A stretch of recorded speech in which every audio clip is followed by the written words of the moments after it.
Hello and welcome. This is a regular meeting of the Princeton Historic Preservation Commission being held electronically via Zoom on October 18th, 2021 at 4 p.m. Pursuant to Section 13 of the Open Public Meetings Act, adequate notice of the time and place and agenda of this meeting has been noticed by transmitting a copy to the Princeton packet, Town Topics, the Times, Trentonian, and by filing a copy with the clerk of Princeton, who has posted it to the municipal website, www.princetonnj.gov/meetings. Pursuant to Executive Order 107, due to the state of emergency in New Jersey regarding COVID-19 coronavirus, notice that all regular and special meetings of the Princeton Historic Preservation Commission will be held electronically via Zoom. Such notices have been placed on the official bulletin board at the municipal complex and on the Princeton website and are to be maintained throughout the year. I guess we could do just want to let you know that Thomas Pyle is in the attendees panel, so someone can bring him over. Oh yeah, Justin, could you bring Thomas over? Will do. Thank you. And you want to do a roll call, Elizabeth? Of course. Thank you. Ms. Capizzoli, I'm here. Mr. Shore, Mr. Endersby, Here. Ms. Sattersfield, Mr. Shatskin. Roger, you're muted.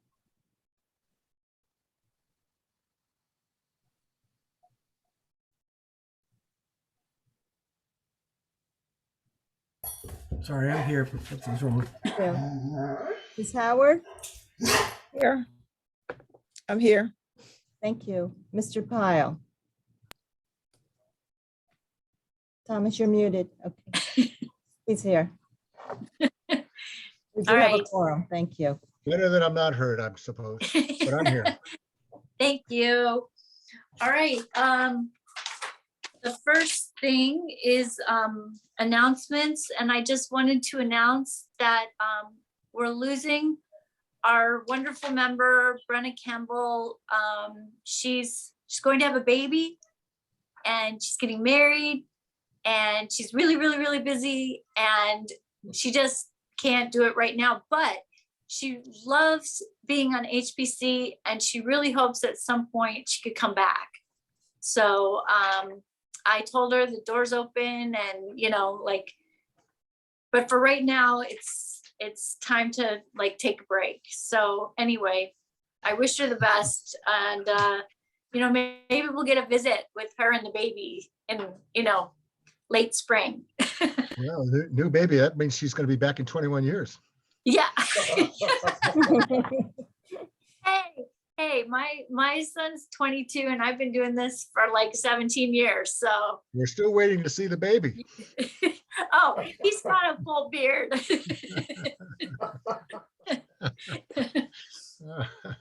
He's a really big baby. So most mothers think of their sons. Yeah. Yeah. So we have 3 sets of minutes, and I'd really like to get through them today. The first one is July 19th.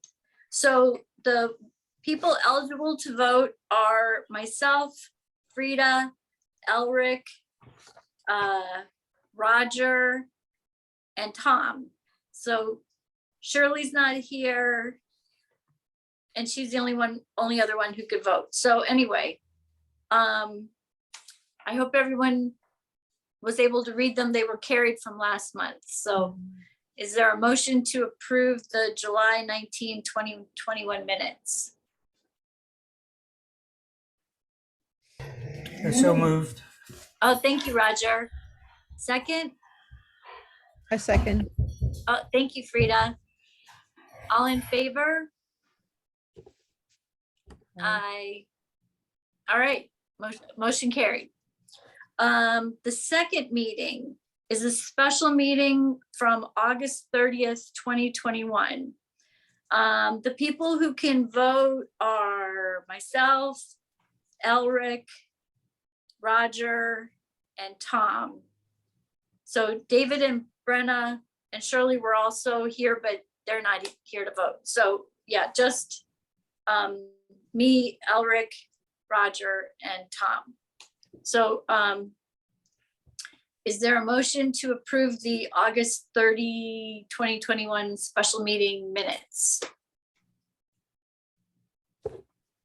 So move. Thank you, Elric. Second? Thanks, Roger. Okay, so it's been moved by Elric and seconded by Roger. All in favor? Aye. Aye. Opposed? Motion carried. Okay, so the third set of minutes, which are amazing, and I have to tell Justin, he's awesome because he's been like cranking these out and they're really, really good. So I can vote, Elric can vote, Frida can vote. And that's it, because Shirley's not here. And it's like, it's David, Brenna, Shirley, Frida, Elric, and me. So since Shirley's not here, it's just me, Elric, and Frida. So do one of you guys want to make a motion? Do we need a more than 3 votes or? I don't think so. We've done it with 3 before. What about Elizabeth? What do you say? Not for minutes. It's not required. Ed has said that it's not required for minutes. Okay. So is that a motion, Elric?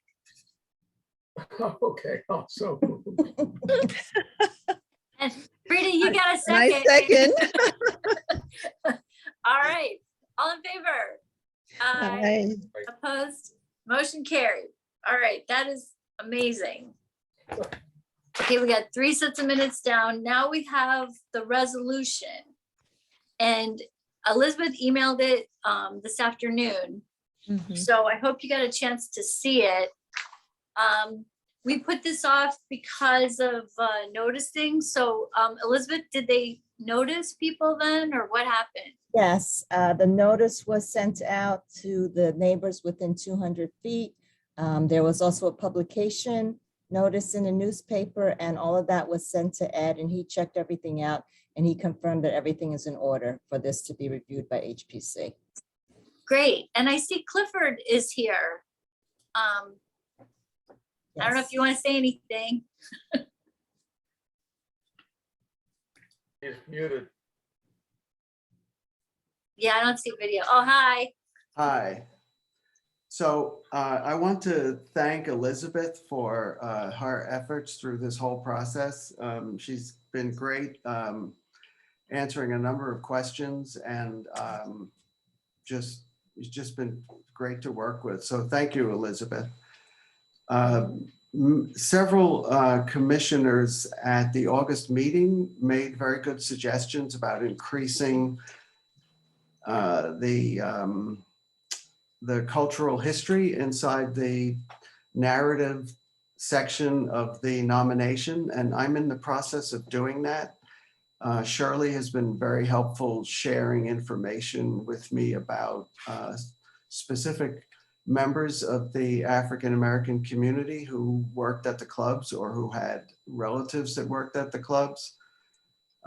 I'm also adding information about changes that took place on Prospect Avenue over the decades, including the conversion of Court Club in Key and Seal to something called Stevenson Hall. And I recently found out that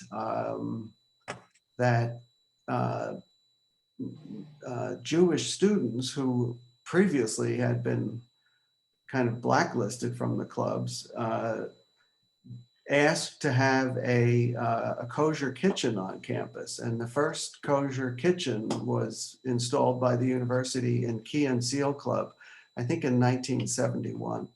A recent graduate shared that with me, which I didn't know about previously. So I'll add a sentence or two about that. And then That's of course, great. And then, of course, I'll add a sentence or two about Sally Frank busting the barrier of the final clubs that were resisting letting women in. So Mhm. in conversations with Elizabeth, I said it was taking some time, and she said it'll be fine if I have those changes added, or they're really additions, when the nomination goes to the planning board. So that's what I'm planning on doing right now.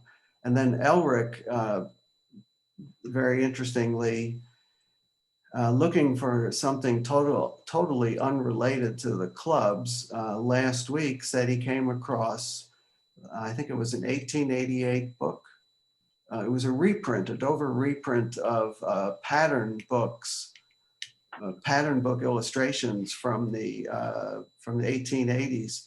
And there's a pattern book illustration that number 116 Prospect Avenue, one of the three houses, looks almost identical to the illustration.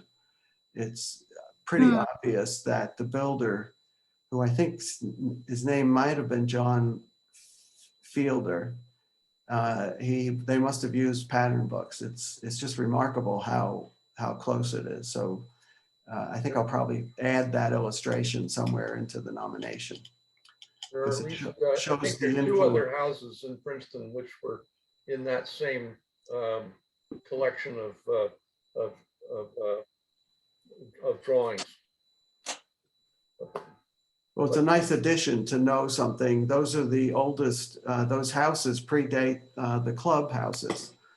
So it's nice to know that, it's very interesting to know that they were, at least one of them was a pattern book house. The other one, 114, is probably also a pattern book house. Yeah, interesting. I wonder about some of the houses over on like Dickinson and what's the street next to that? Edwards Edwards? Place. Yeah. Edwards. Hmm. Well, yes, and University Place, probably some of those as well. Yeah. Mhm. And I think on Bank Street, right? Those are pattern. Probably Bank and Wiggins. Wiggins. Yeah, maybe Xavier. Wiggins, right, yeah. So All it'd right, be nice to add that. So thank everyone for those suggestions, which I'm following up on. Thank you. And Sandy, did you have anything to add? I know you were at the university when Stevenson Hall was in operation. I was, yes, I actually ate there a couple of times. I don't remember it other than that.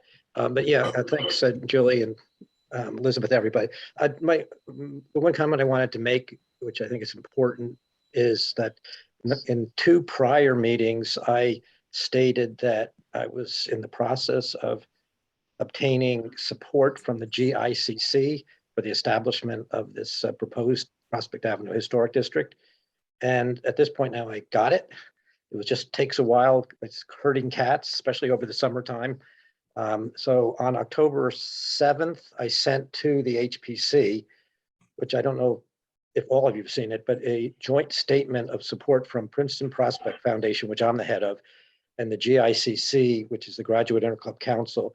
And it's a joint statement saying that we support the establishment of the district. It's important to know that the GICC consists of the leadership of what they call all the clubs. And so these are the board chairs and a few other people. And Clifford actually made a presentation to the GICC via Zoom in mid-September, just so that they knew what they were agreeing to. And he went through what the district would look like, tentative boundary wise, what the implications of being historic district, local historic district would be, and just what the process of becoming a historic district, going through you, the council, planning board, all that.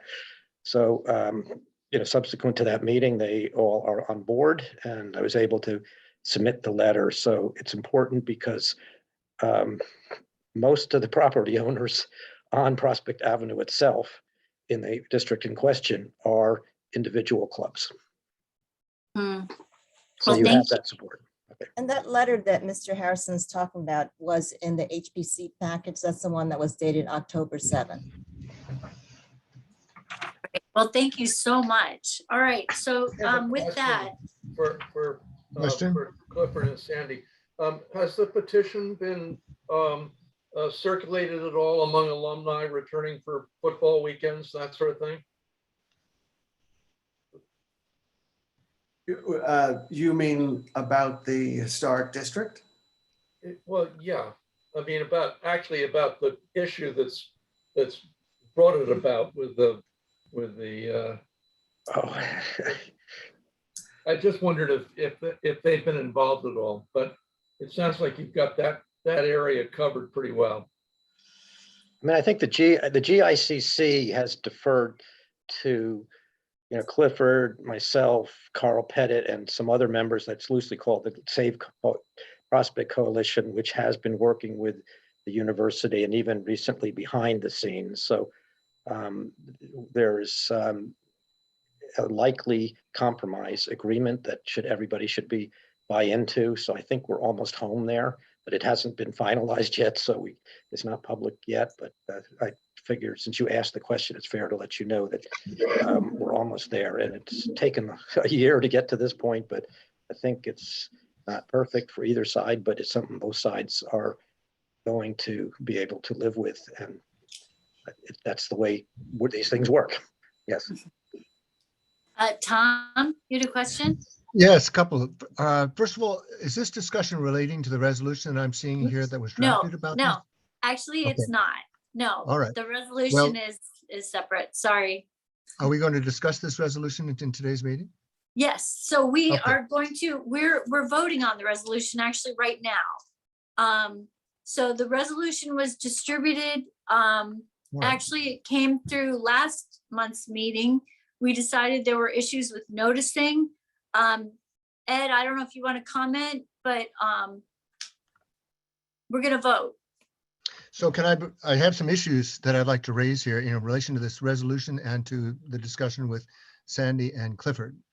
Uh-huh. Well, a couple of issues. I don't know if this is germane, but sorry, I'm getting a little confused. We're talking to Clifford and to Sandy now, who are reacting to something. I thought it was to this resolution. No, And I wanted no. They Elric was asking them about 91 Prospect. That is not part of this resolution, Right. and that application is not affected by this resolution. That is completely separate from this resolution. This resolution is about moving Okay. forward with the examination of creating a Prospect Avenue Historic District. Okay, But that has All right. not been created. It's not created by our vote. It's just a vote saying in this resolution, we recommend this go forward. okay. So will Sandy and Clifford be available to us to discuss this as we go talk about the resolution? Because I would specifically like to talk about the section of the resolution, which is number 5, which relates to history. And I will have then some questions for Clifford and Sandy about some other things related to Oh, history. This is a perfect time. Okay. This is a perfect so- time. Yes, so let's go to Okay. number 5. All right. Please forgive me, I was not at the last meeting, so I presume this was done at the last meeting. Who drafted this resolution, may I ask? I think this came from Ed's office. Ed's office. And who provided the context and language for section 5 here? Probably Robert, the lawyer that was here last month. Is that right, Ed? Okay. Yeah. So I don't know if you missed him. There was another lawyer here because Ed was out. Yeah, but it was provided by the lawyer, yes. Okay, good. So I'd like to offer a general comment, a couple of questions. I am myself an alumnus of the university, and I am a club member. I did belong to Terrace. I picketed at all the clubs. I was accepted at I think all of the selective clubs. I started at Tower and then migrated ultimately to Terrace with an independent streak in between, working third shift Wilcox and eating at Stevenson. Sandy will understand what I'm talking about. I was also a member of Terrace Club too. Oh, Yeah. brother, oh, Terrence. Oh, Yeah. man. All right, well, that's a special class. We're a history unto ourselves. Can we get ourselves designated as historic districts? So I have I that think you're perspective. old enough. I think we're all old enough to be eligible. Mhm. At least Okay. some of us with gray hair Right. are old enough to be eligible. Here you have. I appreciate that. So, and my dad was a member at Tower Club, and I told the story about how he knew the steward Prosper there, and Prosper recognized my father 22 years after he left as a graduating senior and walked back 22 years later, and Prosper nailed it right away, Mr. Pyle and so on. So that was a very moving story. That was a nice story. Thank you for that. One of the things that makes this historic in a lot of people's minds are the iconic buildings and the Beaux-Arts architecture and the whole thing. But there's more history really to at least the interplay of clubs and the university, that if we are going to mention in section 5 this important history, as I believe we must, there's more context that's probably needed. For instance, we should probably talk a little bit about how these clubs came into being and the reason for their existence, number one. Then the struggle of the clubs and the university, particularly during Woodrow Wilson's time, when he wanted to establish the college system as a means to put the clubs out of business. There's always been this tension, as Sandy will acknowledge, between the clubs and the university over the selective nature originally, and then the independent nature of these clubs. The university has long tried to get its arms around the clubs, and even we could say that Woodrow Wilson actually tried to put them out of business in some regard by creating the college system. Didn't work, but that's important history to lay the context.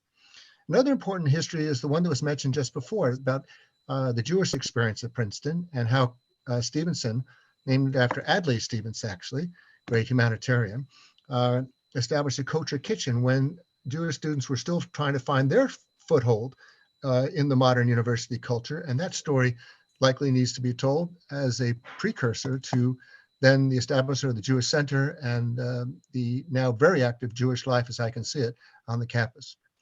Now, there's a third issue that I think we have to discuss and be realistic about. And Sandy, I hope you don't mind if I say so, but you will understand. There's also been a very serious class struggle that has been embodied in the clubs all the way throughout, such that, and the selective nature of the clubs caused a lot of heartache for those who were not deemed to be part of the inside club or class. Ralph Nader is the most obvious example of this, where the story goes that he was not accepted at any clubs and wound up as a senior classman, as a junior and senior, eating in commons. So commons for the upperclassmen, if they were not accepted into clubs, became the Siberia for upperclassmen and the social isolation that they had to endure when this class system imposed itself and had those bad outcomes. So if we're going to talk about history, and the unfortunate, we have to talk about all the history about this. The reason these clubs came into being in the early days, the struggle between the university and the selective independent clubs for the nature of college campus life and who was going to govern that, the role of Jewish students and their inclusion and exclusion from clubs life, as it were, and then this class system, which created serious angst for those who did not get bids to clubs, and then who were isolated and socially ostracized as upperclassmen. Sandy, I wonder how you feel about that, and would you agree with what I'm talking about? Yes, I would agree on, I would say that it's not just Jewish students, but there are other groups as well. And the tension that you talk about between the university and the clubs has existed we've got waxes and wanes. There have been times when it's been very cooperative and other times where it's been not so, but they have to coexist with each other, and they have up to this time.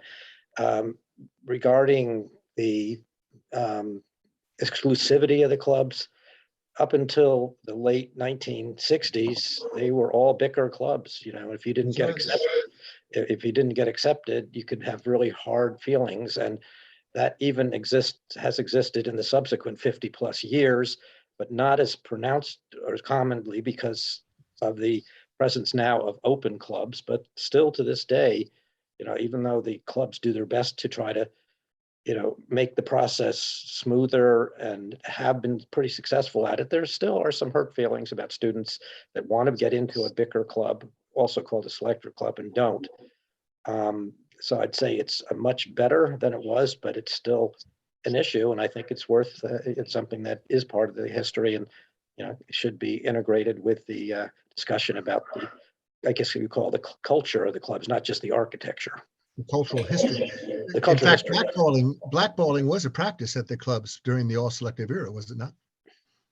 I mean, there was a time where there was, they called it the dirty bicker. I can't remember when it was. It might have been in the late 50s, where I a think whole it- bunch of Jewish students weren't admitted, and it got national headlines. And I mean, essentially, they were blackballed. Yeah, and it was So pretty heavily.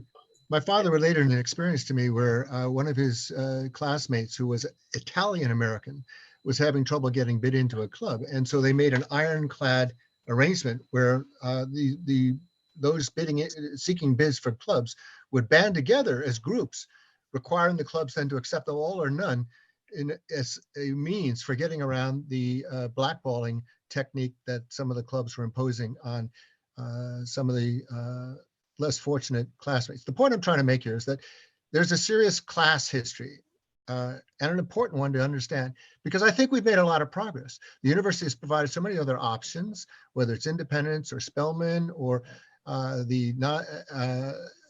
eating alternatives like the colleges, and the clubs themselves have moderated on this point. So we are all making wonderful progress. But if we're talking in a town where we are taking John Witherspoon's name off of our junior high school, one of the most important Princetonians ever to live, for a particular reason that's got us very fraught in the current moment and may be understandable, I think we then owe it to all of the history here if we're going to recite, if we're opening the door, as we're doing very appropriately, to describe the African-American experience of the clubs, then we got to really discuss it all, because that's what makes it historic, not just the beautiful buildings and not the Beaux-Arts architecture, but it's the evolution of our community, Princeton, the campus, and Princeton, the town, through the experience of the clubs, through all of it from the very beginning. I wonder if, Sandy, you would agree with me. Yeah, I agree with that. And I guess there's one other aspect. I know this sounds very elitist, but there are a huge number of very prominent Americans that have come out of the clubs that are very accomplished in many different fields. A lot of them are household names, others aren't. And, arguably that's part of the history of the clubs too. Yeah, I would agree with that. And I might even say, not just Americans, I'm sorry, most of them. Yeah. Well, whatever. In fact, I saw Carl at a funeral service for Royce Flippin, who's one of those very historic figures, at least in Princetonian terms, at cap and gown when they were having a service for him. So I want to offer that. And then my second thought is for clause 5. Obviously, I don't think we can vote on this until Shirley is present and we can dialogue with her about this, because I want to make sure the tone of this is right from her perspective, given her special consideration. I'm not quite happy with the tone of the way that's reading. And I'm not sure I have the voice of experience, though, to opine on whether this is suitable for a resolution. The context is right. The history we need to discuss. I just want to make sure it resonates with those who are closest and best understand this history. So Ed wants to talk for a second. Okay, go ahead, Ed. okay.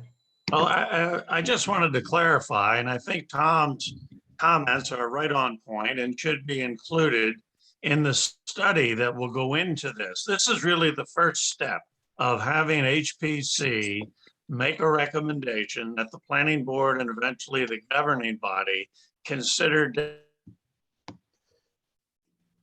designating this as a district. So there'll be many opportunities before the planning board and the governing body for the comments, Tom, that you made to be incorporated. Same thing, Clifford is going to beef up that section dealing with the people that were involved with and influenced by the clubs. But there'll be many opportunities for you to tell that story again. And I think it's very enlightening and it's very appropriate. But this is just really the first step to kick off the process. And then there'll be many opportunities, as I said, for you and others to add information to why this should be a district. I just want to clarify, this is just the very beginning. So to respond to Ed's good comments, I would just simply say then paragraph 5 is pretty detailed. And this is now the time when we are commenting and resolving on something with the many opportunities, but we're about to launch this. And so I just want to launch it in the best possible way, because I will not be present at all those other opportunities. Others will not, but this is our formal statement to open the process. And so I would be looking for a clause 5 that's more inclusive of the whole context of the history, including all individuals and groups affected. And then on this particular element involving the African-American participation, I want to hear Shirley's comments on this before I vote. So a lot of what you brought up, Tom, how the club started, Woodrow Wilson, a lot of that is very fully described in the Eating Club's book. And I assume that you have a copy of it. It's on my bedside table, brother, as is Excellent. this one.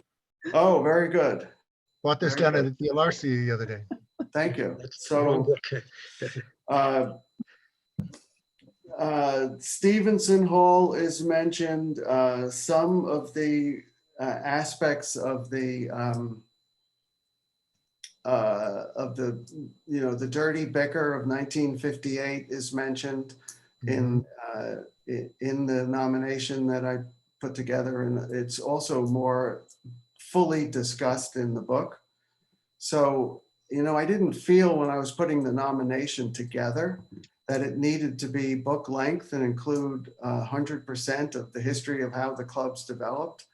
And certainly I could add something into the nomination that says a little bit more about how the club started, but then I would also reference the book for people that want more information on it. I'm not sure we have to add all these details. The Woodrow Wilson discussion in the book takes up several pages. And, it's an interesting story, but I'm not sure it's really necessary for this nomination. Are you then are you the impetus behind this paragraph 5 then, Clifford? No, no, I'm not the impetus. I didn't write the document, the resolution, no. But like Ed said, this is the first step. I've collected information from, Roger had some very good comments last time, as did you. Shirley, I've collected that information and I'm going to, I've already incorporated some of it and I'm incorporating more. And so this is the first step to get the project underway. And as Ed said, there'll be 2 more bites at the apple. One will be the planning board, and then the one after that will be the town council itself. So I think, Well, in my view, this is the Historic Preservation Commission. This is our time to make our comment. We're not waiting for second and third steps. I just suggest that we present our position, and we're not even discussing the resolution because it's not yet moved, but I would like to be saying as a resolution addendum that we have to have more context in this resolution because this is our statement to get the process started. And so I don't want to. Would you like to add some language to the resolution? Yes. If we get to that point. I mean, Ed, I guess I'm a little unsure about adding to the isn't the resolution a memorandum of what actually happened at the meeting? So, or is this a different kind of approach? No, this is not a memorializing resolution. This resolution stands on its own.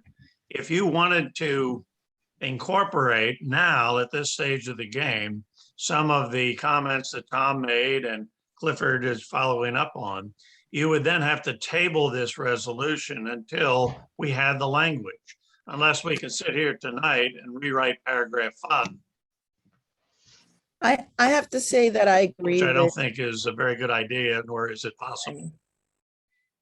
I do agree with Tom's comments. I think that, I don't know if Shirley's the only one to run this by, but I was struck by, and that's not something Clifford would probably be aware of, but I think the sentence about, and they went to the Witherspoon Jackson neighborhood and hired Black people to, that doesn't read so well, didn't read so well to me. And I would probably run it by others who can explain it a little more eloquently, but I think you might need to revisit that. I don't know if it's our job to rewrite it. But I think it would probably work to table it until the wording is right and the right people have been consulted as to how it's going to read. And another thing I wanted to add when Tom was saying, bring all of the history, and this is probably for another book idea, Clifford. My ex-husband went to Princeton. He was one of 4 who got recruited within Mercer County on a full scholarship, but the scholarship did not include membership to the eating clubs. So Right. there he was at Princeton. No social option. Exactly. That's it. So, like I said, it's another book. I don't know if it has to do with the this particular resolution, but that's part of what I think Tom was bringing up, that there have been effects on people based on the decisions. And not that I don't think the eating clubs are a good idea. I think it's great to be in college, have a social network around you. Just my We two just cents. got it. I was Yeah, just I gonna, like Rita's thoughts. Yes. So Yeah, Roger had a comment here. yeah, I was just gonna say, from a writing perspective, and I would defer to Clifford, I think this section actually needs to be more general than more specific. I think you could probably get the scope of the history in broader strokes than it is right now. But I agree with that. I don't think we could sit here and do it right now. Right, I don't think so Unfortunately. either. And I think the Sally Frank issue was also a national issue and something we didn't discuss a lot, but I think it affected the university immensely. right. And not only the clubs, but the university itself. So I don't know, in some ways I understand Roger's point. If you start getting specific, you're gonna write a book instead of a resolution. But I feel like given all these kind of concerns, I think it is better to table it and do a little more with the writing, and then let's try again next month.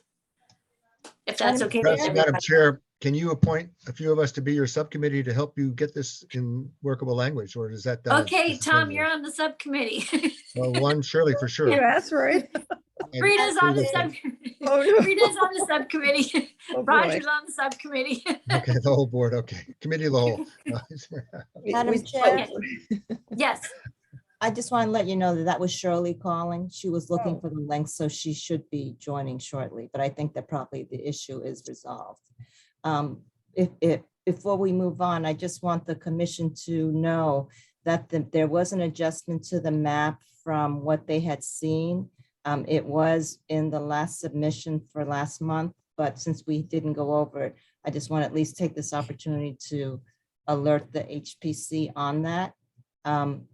Clifford, do you have a copy of that map? It's actually the last page of the nomination report that Clifford Zink had provided. And it actually does have a new date. It's updated September 28th. That was part of your agenda package. So if you look on the very back page, there were some minor changes. One was there were a few corrections to the zone to have it accurate. And the other one was there were a few properties on the south side of Prospect Avenue that was cut short of the property lot line. And it was actually corrected to extend the full length of the lot. okay, thank you. I just want to let Shirley know what's going on. Shirley, we decided not to vote on the resolution because there was a lot of concern about section 5. And you've been recruited to help us work out a better resolution so that we can vote on it next month. So I think Frida had some reservations, Tom had some reservations, Clifford brought up some new material. And so I think we'll just work on a better approach and then tackle it next month. But go ahead and share your screen. We can look at the changes to the district. I think if we're going to defer this till next month, we may as well look at the map next month. Okay, Okay, that's fine. I mean, I appreciate everybody commenting. Ed, yeah. Julie, just one final comment before you move on. Elizabeth, as requested and required by our ordinance, did send out notice, and we published notice that this matter would be discussed this evening. So I think there should be an oral motion made that the matter be tabled and that the discussion be continued to the November meeting. Maybe Elizabeth can give us the date without the necessity of further notice. Oh, The date is absolutely. November 15th. November 15th. So that would be the motion from someone to table the matter, continue the discussion until the November 15th meeting. No further notice would be provided. Okay, so do I have a motion to table the vote and continue the discussion without any further noticing? So moved. Oh, okay, thank you, Frida. And a second? Shirley seconds. Okay. All in favor? Aye. Opposed? Motion carried. All right, thank you. Madam I Chair, appreciate everyone's comments. Yes, Shirley, did you want to say something? You're still on mute. Okay, you mentioned that I would be recruited. Does that mean that I will be with a committee before the November meeting? Will I be meeting with someone before? Because I don't want to talk about something at that day. I want to talk about it before we have the meeting in November.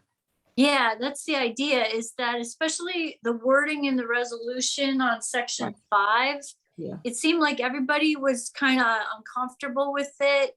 Right. Either it didn't say enough or it said too much. It's like figuring out, how do we introduce this to the planning board and to the council in a way that we all feel comfortable and that we feel, gets our point across clearly. I agree.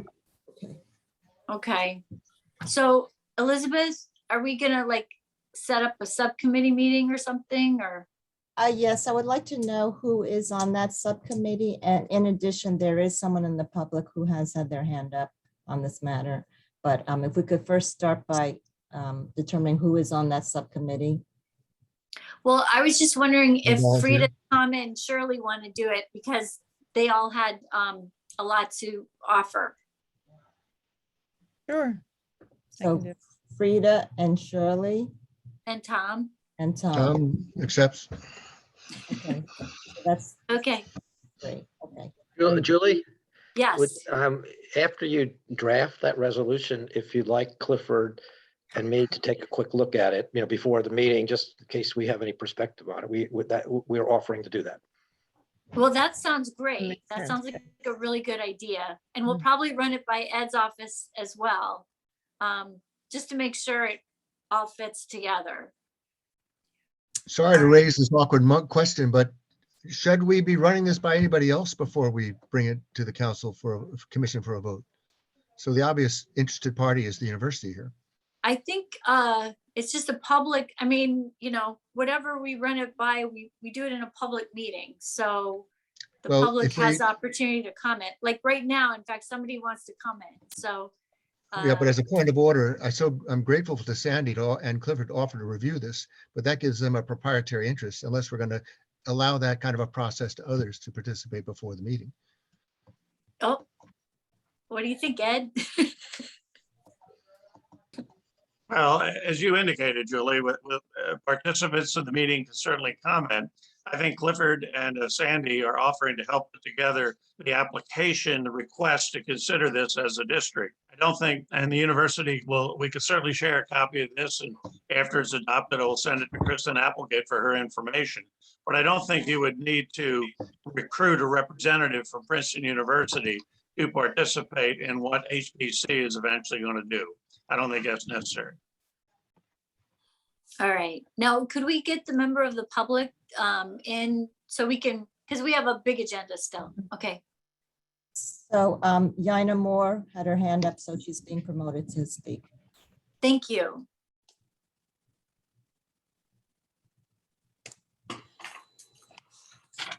Thank you. I'm sorry Yeah. can you hear me? Yes, I can hear you. Do you have a video? Okay. Okay, I will. Just a second. Sorry. Okay.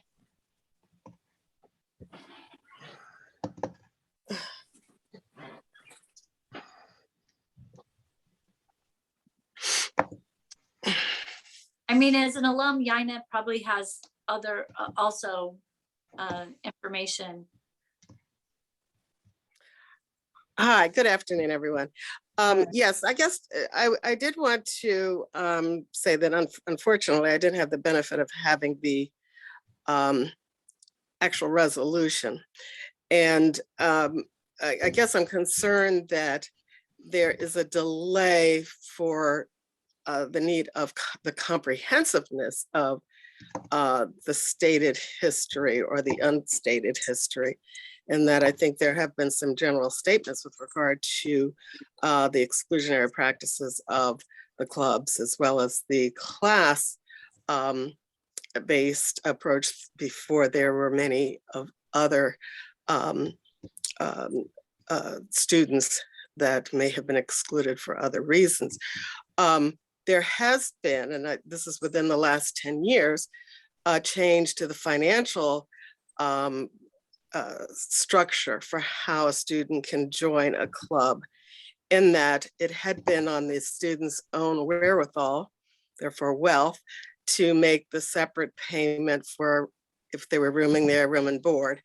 And as many students were probably self-funded, but more, at least in the past 30, 40 years, there has been a greater diversity with regard to wealth. And in this past 10 years, there was a move by the university to allow for financial aid to be applied to the membership fees for a room if you're planning on rooming there, but certainly board, since that's what most of the club activity is actually providing. So that can go into the history, but I guess my concern is the delay around the attempt to have a comprehensive statement and a resolution that really should only generally allude to the broader issues which have been stated, and that need not have detailed or specificity, but that the council and the planning board understand that, yes, it is more than just the physical structures. It's about the history of the organization, the university, the people, many aspects, people who attended, worked there, a whole host of people who couldn't get in, who fought to get in. It's just, it's a bevy of issues, but that in a resolution cannot, be sort of stated. So I just wanted to say that. I know you're voting or voted to table and postpone it to some more perfect writing, but I really felt that it was perhaps something that really needed to have the perspective of just having a resolution advising the council and the planning board of the HPC's approval or denial or recommendation of this district becoming historic. All right, thank you, Yaina. Thank you. Well, maybe we can, whatever you work out for that section 5, you can find language that maybe works better, but keeps this still general, and wait for all the details to come out in the hearings. All right, thank you, Yaina. My concern is that whenever there's anything written about Princeton, there's always a second book to include African Americans. And when I saw Mr. Zink's book, that's the first thing I said to him: where are the people who sustained all of those clubs? So since it wasn't in the first book, we have to do another writing to include the people who sustained all of those clubs. So, you know, I'm just saying that because it happened with the YMCA, it happened with the YWCA, that you never include those who sustained these buildings and the people who were inside the buildings. So that's why it takes so much time. So I'm just saying that to say anybody who writes another book about Princeton, make sure you include all of the people who have sustained all of Princeton. Amen. So I just need to say that. So Mr. Zink, you know why I said this, because we did talk about this the first time I saw your book. So I'm glad it's going to be included, but I think we need to stop and think about books that are written that we include all of the people who participated in whatever the book is about. Right. And Shirley, we had a long discussion about all of the class issues, the racial issues, the gender issues that came up around the club. So yeah, we definitely will hear this. And hopefully you guys will find wording that will work for everyone. But I really appreciate this discussion, and I think only the forthright questioning and the unvarnished clarity. The unvarnished clarity, you like that too, do you? I think we have to move on to the next item. We have 2 concept reviews. Okay, And, thank you. Thank you very much. And Thank thank you. you. We will see you Thank you. November 15th. Okay, Thank very good. Thank See you you. then. Thank you. Okay, bye now. All right, bye-bye.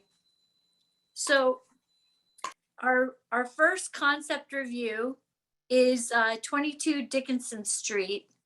And I was wondering if Justin or Elizabeth could bring over our applicants. Yes. I actually believe I brought some other people over that shouldn't have come over. I Well, apologize. and actually, let me clarify, they're not applicants. They're just coming here for a concept review. It's a non-binding discussion Correct. on how we feel about their design. So it does not involve a vote. It just involves opinions. So get your opinions ready. I see Ronnie. Yeah. Let's see. I don't see this person. I see Chris.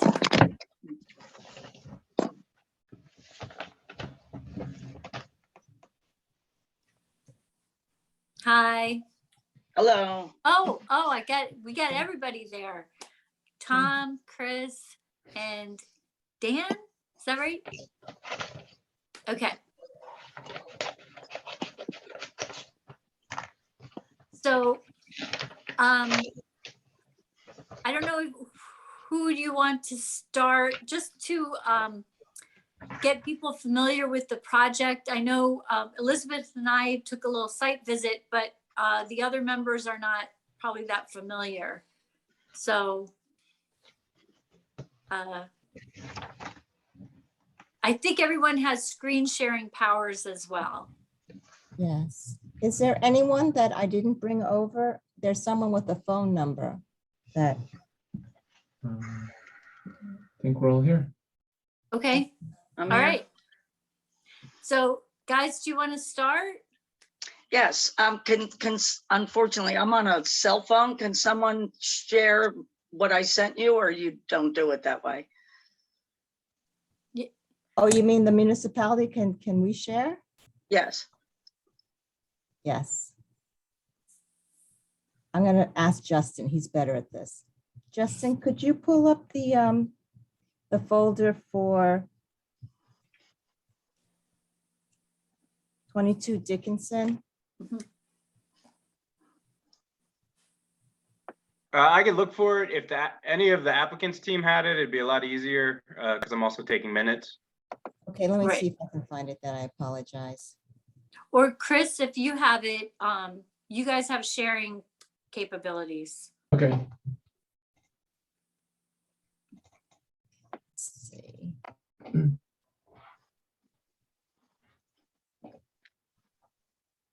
Okay, so 22 Dickinson. Okay. So do you see anything yet? Nope, not yet.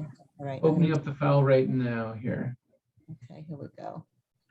Oh, we'll see who wins. Okay, Oh, here- Elizabeth won. Elizabeth. Okay. Almost in. Okay, here comes the photo. Which one do you want, Ronnie? I've got the photo. Let's start with the photos. Thank you. Okay. You see that? No, not yet. Oh, you don't see that?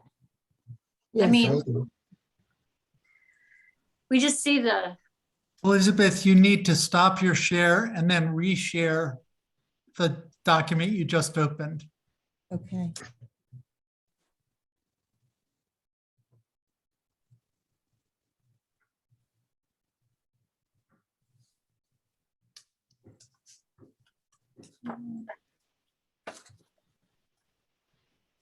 How's that?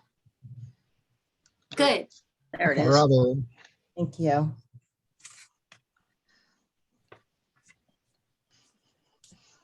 So do you want me to let me know? Okay, now we'll start with photos and thanks, that's perfect. The first shot was an original sketch of how it looked, and here it is recently photographed. And as you can see, the front facade has not changed all that much other than the staircase, which was on the side. The original construction dates somewhere between 1870 and 1880. The architect is not known and the builder is not known.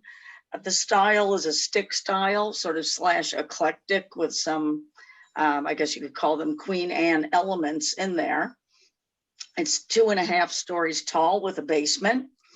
And from 1892 to 1952, the seminary used the structure or as the Friars Club, which was an eating club for the seminary. Until recently, the building was used to house seminary students and was divided into 3 apartments. 1 apartment on the first floor, 2 apartments on the second, accessed by the stair. And if you can flip the photo. Sorry. This one? That's the back of the property. There's the side.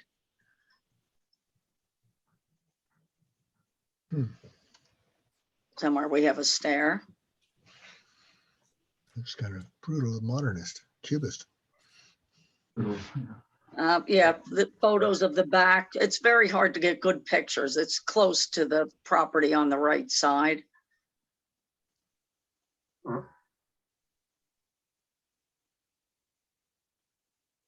There it is. So there's the stair that's on the left side. That's very much in the front facade. You see it very well, and it accesses the upper apartments. If you go back a couple, Elizabeth, that shows where we're proposing to remove the back, go back one. This one? The one that shows the side. So there's the back facade that was added. And if you go to the side, there you go. You could see the main body of the house there to the right. And then it looks like perhaps 2, maybe 3 additions that were added over time. So we do have a site plan, if you could bring that one up. There's an interior shot, and there's a shot of the small shed in the back, which we propose to remove. Let me get the other one. Let's see.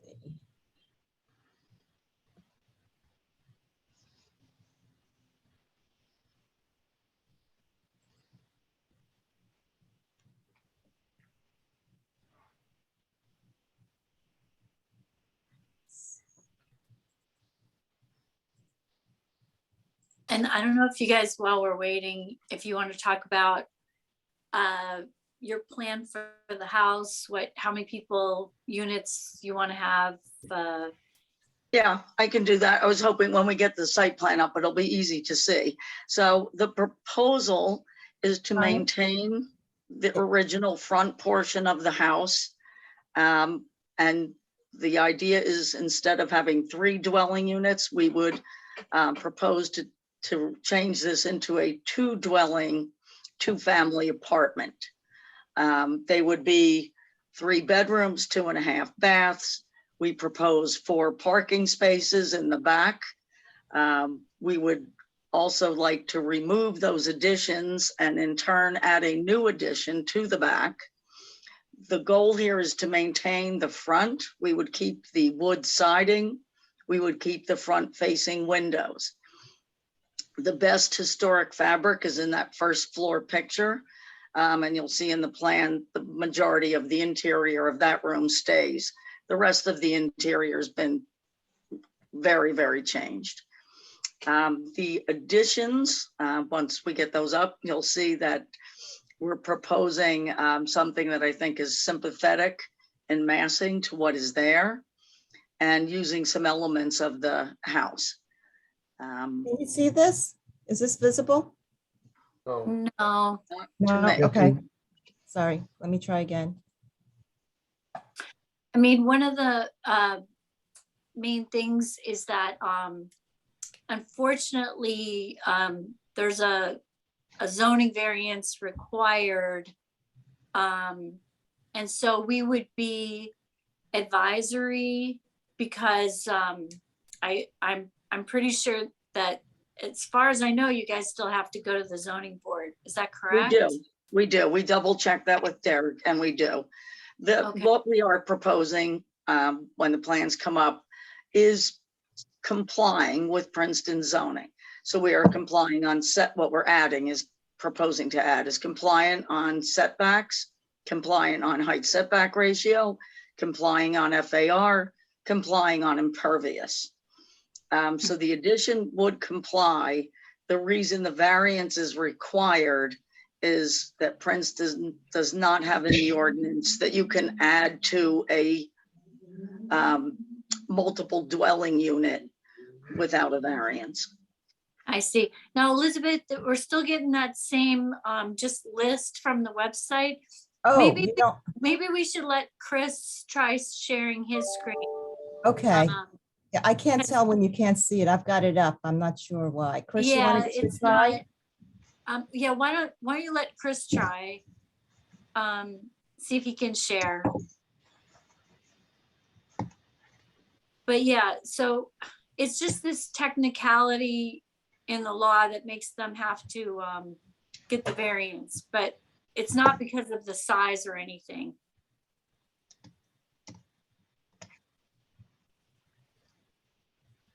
Do you have a site plan, Chris? Hold on 1 second here.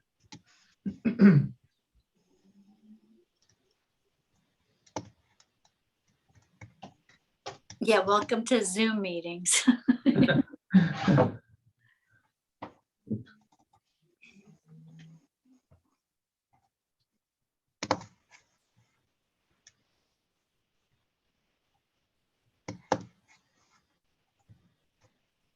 I mean, my impression from the site visit was that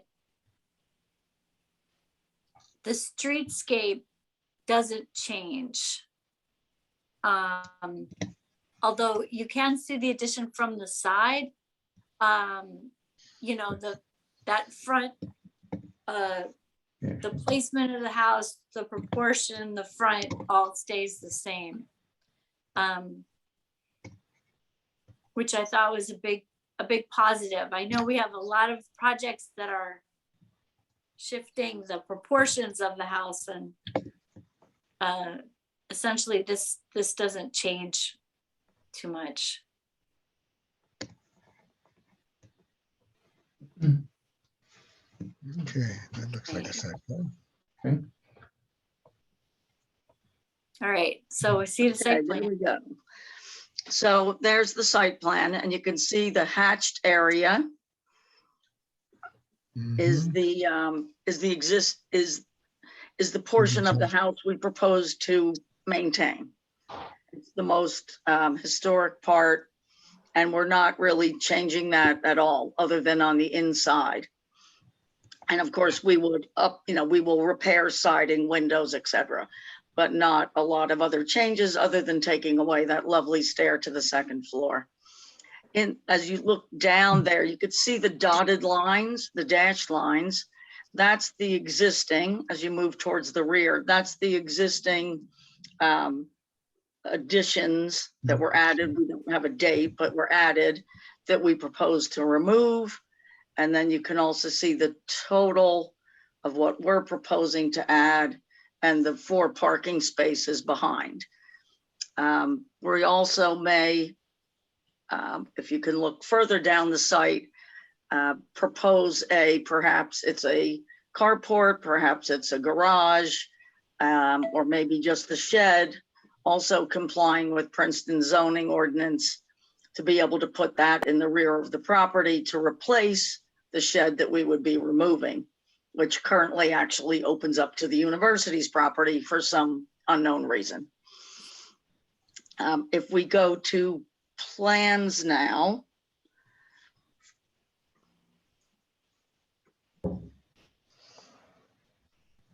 You want the first floor plan first? Nope. That would be good. There we go. So on the first floor, if you look to the bottom, what's the front, you could see what we're doing as far as opening up the house a little bit, and closing off for an office, but basically the front does not change. Then you could see where to the left, there's an arrow at the bottom that says existing, and then to the right, it says proposed. And that's where you can see the new stair that is the entrance, one of the entrances to unit 1, which is the first unit. We're also proposing side entrances off the driveway for people to come in, walking, biking, whatever, to come in that direction.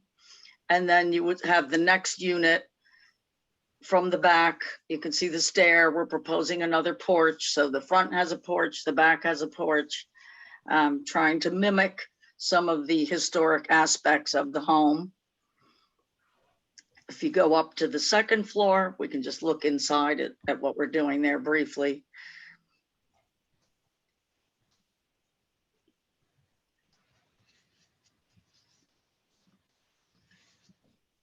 There you go. So you could see the 3 bedrooms, bathroom, stair, and each unit, laundry upstairs as well. Same for the rear unit. And then let's move to elevations. That's the roof plan, in case anyone wants to get into the details of the roof. So there's the front elevation. You notice the stair is gone. You really do not see what we are doing. And granted, this is an elevation, so you're looking straight at it. But we propose to keep this as it is. So where you really start to see more of what the addition is when you look at the left and right sides. So Chris, whichever side you'd like to go to first. Oh, yes, good. Okay, here we go. So this is the left side elevation. So basically the existing we're proposing to maintain is up to the gable, the chimney, and then that's the body of the most historic part of the house. And then the rest is the addition. So we did a break, sort of a step down in the roof before we began the addition. The addition, while sort of mimicking the massing of the existing, it didn't, and using some of the same materials, some board and batten, clapboard. I think we proposed to use a hardy plank panel instead of wood. That'll be a little bit flatter look. That'll help distinguish between new and old. We're proposing a couple porches there on the side, as you can see. And then the proposed rear porch, sort of mimicking the front porch. The windows would be double hung, again, matching in style what's on the house now. The 2/2 double hungs, as well as some casement windows. The roof, we're proposing asphalt, which matches what is there currently. Maybe move, and you could see also we did a little bit of breaking the house up, a little bit of stick style, but not too much. I did not want to mimic really the beauty of that elevation with the brackets and the trim work is pretty amazing on the front part of the home. Then moving to either the left or the rear as we go around the house.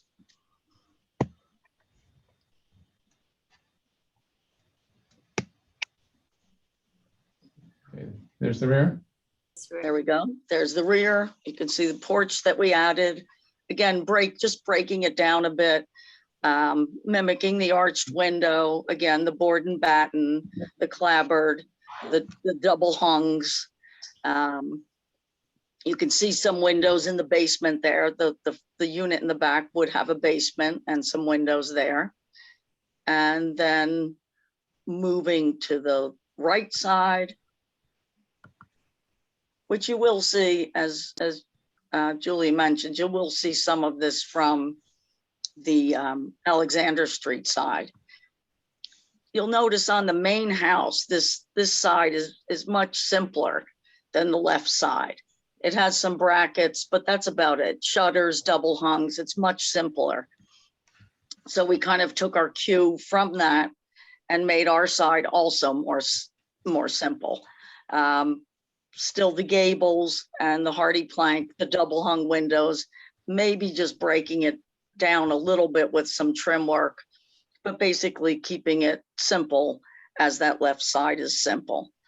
And I think that's it. If anyone has any questions or comments. Great. I have one quick. Yeah, go ahead, Tom. Can I understand the general purpose of this very interesting project? Are you trying to increase capacity or square footage or rooming space? We are increasing square footage. The reason being we want to have two very livable two-family homes. So as you can see, they all have 3 bedrooms, 2.5 baths, laundries, kitchen, open kitchen, dining, living room space. So trying to make them for what today's family is looking for, parking. It's a wonderful walk to town, bike to town location. Okay, got it. That's good. So Very good. that's why the increase in footprint. All right, Okay, thank you. Elric, any comments? Yeah, I'm really enthusiastic about it. I think it's terrific. I know that in some ways it contradicts the Secretary of Interior's standards, which I do all the time. I think that when it comes to some of the projects that have come before us, like 203, 205 Nassau, they thought they were recreating something and they got everything wrong. I think that here almost everything is correct, and the fact that you have applied the massing and some of the basic details to the extension without mimicking the really splendid detail on the original part is well considered and appropriate. I do have a few small comments on that, however. We could start here and then move around. You've got shutters on this side on the original house and shutters on the main massing of the front. Can we get back to the front elevation? Yes, there's shutters there currently. However, there's okay. I'm wondering. Second. You had it. There you go. To the left of the front door, why not use shutters there as well? So just finishing off at least on the second floor. I'm not sure why they're not on the first floor either, but I would at least consider that. It seems like that would be a unifying feature, really emphasizing the original intentions. And I can't believe that it was not intended to have shutters from the beginning. And then moving around to the left, which would be what, the east side of the house? I think that's the next. Okay. I find the 2 doorways to be discordant. The 6 panel doors and the way the transoms are handled there and the one single side light, I think the door you have on the rear of the house is much more successful. And I just think the six panel doors are incorrect. Another thing to look at, I would say, are the cellar windows. They're not consistent. I actually prefer the one on the addition here, but it doesn't carry around to the rear, which surprises me. Is the 8-light sash under the bay window, is that original to the Yes, it is. That's there, correct. okay, all right, well, that may have been what dictated what you did on the back, but I think the larger panes and the elongated panes with the cellar window is just better. Okay. And this is one. Anyway, I just think this is a terrific effort, and I would hope that other people wanting to do sympathetic additions would look to this as a model. I'm very, very pleased with it, and I commend everybody involved. Enough from me. Thank you. Thank you. Thank you very Thank you. much. And Thank you. I will point out real quickly, you are absolutely correct. If you look at my photos, which is a picture of the house originally, there are indeed shutters on those windows in the front at the first floor. All right, thank you. Other comments, questions? Now, this is a concept review, so we just wanted to give you a preview of what you probably would get coming to with your application. But I mean, I just visiting the site and going through the house, I think this looks terrific. I think it puts new life into this house, and it's an incredibly desirable location, and you know, giving an opportunity for this house to sort of really really show its great bones, and be kind of an asset to the whole neighborhood. So I don't know if there was maybe we can, does anyone else want to comment on the design? Tom? I have a quick question. First, as a rank amateur, I love the look of it, so well done. Where's the driveway, and how does it, where's the access for the driveway? It's to the left of the existing house right now. We would be keeping that. The one thing we will be changing is right now it sort of roams onto the neighbor's property. So we will be fixing that. And it'll be 8 feet wide. It'll be 3 feet off the property line. So that is all in compliance with Princeton. And then you'll go back around to the off-street parking that the zoning requires. So the driveway parallels the left line and then ends in 4 bays in the back. You are correct. And there's sufficient space for the car in the back to back out. Well, interesting you bring that up. It's a little tight. One of the things we are currently working with a bit is making sure we have enough turnaround space. We're perhaps considering a carport because that decreases our impervious when a carport or garage is behind the home. So we may do that. But yes, we're still balancing impervious, stormwater management, parking, and some of that with the design of the home. And the structure at the back of the property will go, you suppose? That will go, yeah. For some, it opens up onto the university side, and on our side, even though it's this property's shed, the grade is high, and we can't access the building from our side of the property.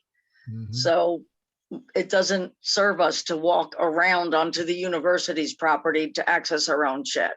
So we thought we would remove that and then perhaps, again, use it as maybe a garage or carport to help with our parking. But maybe not. We're still working through some of those issues.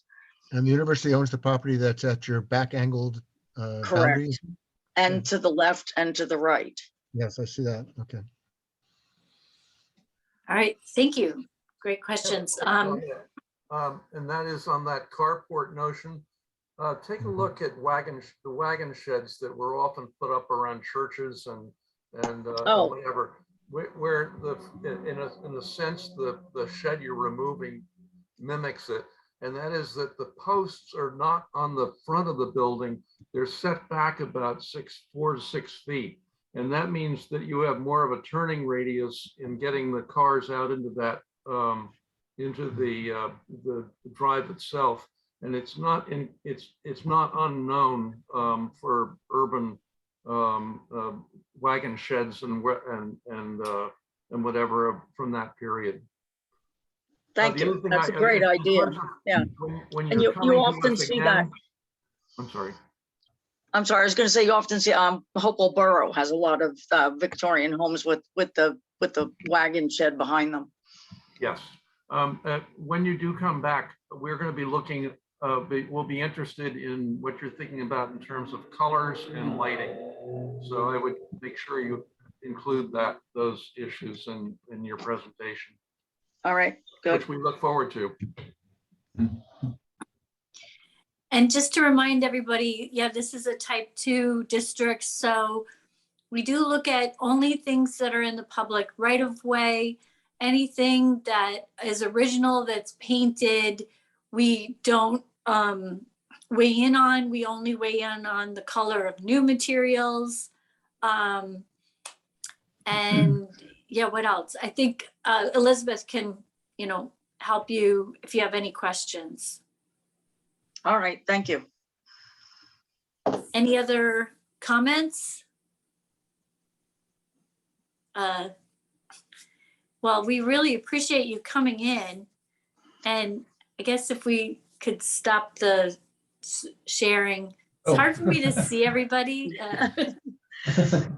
Sorry, I can't see if people have their hands up or anything. But I don't know if there's no other comments. I mean, I think it looks terrific, and we can't wait to see it again. Great. Thank you.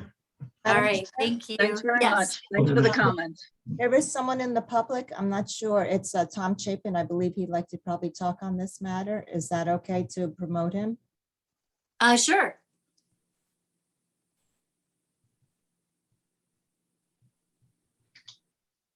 Tom Chapman? Here he comes.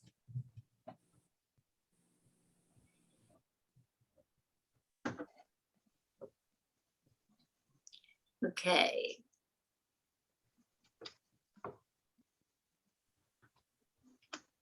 Trying to come on.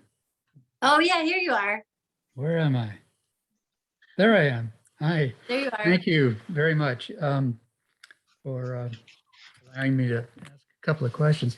First of all, I'm Tom Chapman, and I'm the head of the Mercer Hill Historic District Association. And this property falls within the Mercer Hill Historic District. And we happen to live on 14 Alexander Street, right around the corner from this building. My reaction is much like everybody who's spoken so far. This looks great, just terrific, and wonderful job. I had just a couple of real quick questions just to anchor myself. I'm a little unclear on if it's defined as a 2-family apartment. Does that include the front of the house as well as the back? Or are there 2 family apartments being added to the front of the house? I just couldn't pick up on that. It's broken into 2 large apartments, really two houses. Mhm. So the front, and then there's an addition to the front portion, the main piece we want to keep. Yep. And then the back is the second dwelling. So the Okay. front part is dwelling number 1 and the back part we call dwelling number 2. So they are separated that way, and then up and down is each dwelling unit. So each one has a first floor and a second floor with the bedrooms above and, you know, very typical living, dining, kitchen at the Yep. first floor. Okay, that's great. Veronica, thank you very much for that. Quick question on the size of the property. You said that it met all the zoning specs. What's the difference between the current and the future? You know, I guess the simplest way to ask the question is square footage, and does the square footage meet as of right, or what? So it's right now, the house is roughly 2,100 square feet Yeah, in total, and it'll be just over 4,000 square feet. That's both, that's adding the second floor in there as well, okay? That's not on the first floor. It does comply with Princeton's impervious and FAR. yeah. In fact, we haven't, yeah, we have a little bit of both left over right now. So we are complying with that. Terrific. That's great. And one last question is parking. We know that vehicles and parking is a serious consideration. How many cars will be involved in this?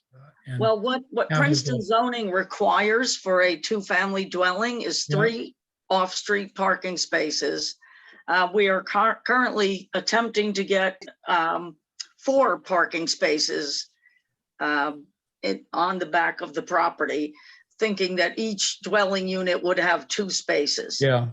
So Yeah. that's what we're trying to do, which, you know, hopefully this is a walk to town and ride your bike kind of location. And Sure.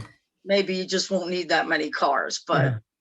the way things are now, that's what we're planning. Oh, great. Good for you. That's it for me. Thanks so much. Really appreciate it. Good job. Thank you. Thanks very much. Thanks, Tom. Thanks for coming in. Thank you. Appreciate Thank you it. very much, Madam Chairman. Thank you. All right. Well, yeah, very positive. Thumbs up. We hope to Great. see you guys Thank you. very, very soon. You will see us again. Thank you. Okay. Thank you. Okay. Thank you very much. Bye-bye. Bye. All right. Our second concept review is 220 John Street. Madam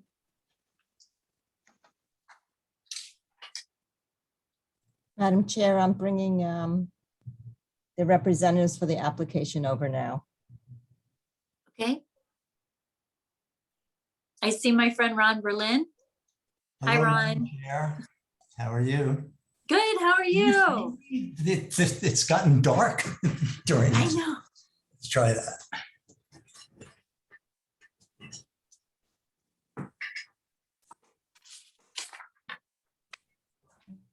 We can see you. Enough. Yeah. Are the applicants going to come too, or just Yeah, you? they are surely hovering about somewhere else. I know they were attending from the very beginning. They told me as much. So. Oh, okay. So I guess look for a John or Megan Jackson. Yeah, he says waiting for Elizabeth to add us. Okay. Can you see them, Elizabeth? Yep. Trying to I get just moved John Jackson over. There it is. Thanks, Justin. Let's see if I can get Oh, Meg. There they are. hi. Okay, great. Hi. Oh, hi, guys. This is a project in the John Witherspoon Historic District. And it's in a different, an interesting location, but let me invite my clients to just kind of introduce themselves and their sense of the neighborhood. And then I can get a little bit into the architecture, share the screen. Okay. All right. Thank you. Yeah. Hi, everybody. So I am Megan. This is John. We bought 220 John about 2 years ago. It was our first house. It was actually the first and only house that we even looked at. Sort of fell in love with the neighborhood. Has a great front porch, just in really the community. We've since gotten engaged and got married. And as we sort of look to potentially start a family, are trying to sort of get a house that sort of fits all those needs. So that's sort of why we're here today. Great. Yeah. So, yeah, thanks for coming in. Elizabeth, I just wanted to ask, did Shirley leave? She did. She wasn't Okay. feeling well. Okay. All right. Oh, we were hoping Shirley, oh, well, we were hoping she'd be in on this because the owners just want to know more about their, she'd know about the house and who lived there and all that. But I guess they can approach her independently. Yeah. She wanted to stay, but unfortunately she just wasn't feeling that well. Oh, sorry. Yeah. Well, this is big surprise. It's a non-compliant property in many Yeah. ways. So, like, interestingly, we even our proposal makes the FAR requirement, but the minimum property area is 6,000 square feet. We're at 3,600 square feet. The lot width is half the minimum required, 30 as opposed to 60. So, we're definitely going in for zoning variance, also for the height to setback ratio, but especially for the side yard. And you'll see when I share screen. So, we know what we're in for there. I think there are probably very few properties that are fully compliant. Maybe it's best to start with a photo, eh? Sure. So may I share screen? Yeah, I think you have permission. I think everyone has permission to share. Thank you for granting permission. Hey, That's, whoever can do it, it's the best because it's, okay, there he is. See it? yeah. Okay, this is the subject property. And you can see that it's next to the entrance to Stanworth. It's this broad sort of alley that leads you into the university's housing complex. And it's like pretty wonderful for this property because that's south facing. So they get just this wonderful unobstructed exposure to the light and space for free. Mm-hmm. Let's see, let me see if I can get this. Hang on. Why on? Sometimes you have to, if you're showing one thing, you have to stop sharing and then share again. I see. I think that's the key. I bet that's gonna do it. Hold on. Let's stop sharing that. There we go. That's just to show you this kind of odd view from the back. So this is where on the right side, on the other side of the fence is where We're not, I don't think we're, no? Are you guys seeing it yet? No. Oh, weird. All right, let me. How about that? Yep. Okay. Now it's there. Sorry about that. No problem. It can be so tedious. I'm really sorry about the technical stuff. But anyway, this is this kind of peculiar view. To the right is that entryway to Stanworth, and this is the back of the property. So let me now show you, the tour continues. Here is, let me stop the share. See, I'm learning. Mm-hmm. And show you, share this, hold on. Wait a sec. Oh, don't worry. The last concept review, we had long delays. Yeah, I was there. Yeah. It's just really awkward. Yeah, I've got to drag this up here. Oh. Man, hold on. I know, I think they gotta invent a new Zoom. Like easier. My gosh, hang on. This is really awkward. Hold the drawings up. Yeah, I know. I have a drawing on my. All right, I'm going to just skip that one. That one's Mhm. just not behaving. I'll show you existing plans and elevations. And this should be pretty straightforward. Yeah, I thought A2 is really helpful. I'm not able to drag from one. I have this on my, I have two screens, do you know?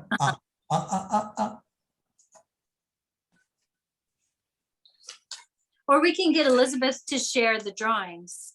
We can share it too, Ron. If you Oh. select which one you want, we've got them all on the side too. If we can share it. Okay. Do you want the why don't you do elevation? that, John? Just, do you have the existing, show the existing plan and the existing elevations, please? Perfect. I just open these all up. Yeah.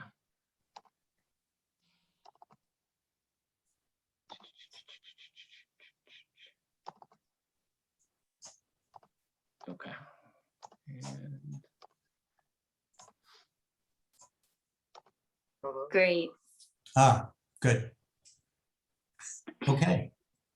Oh, it's so uncomfortable not to be able to manipulate it myself, but what the heck? Oops.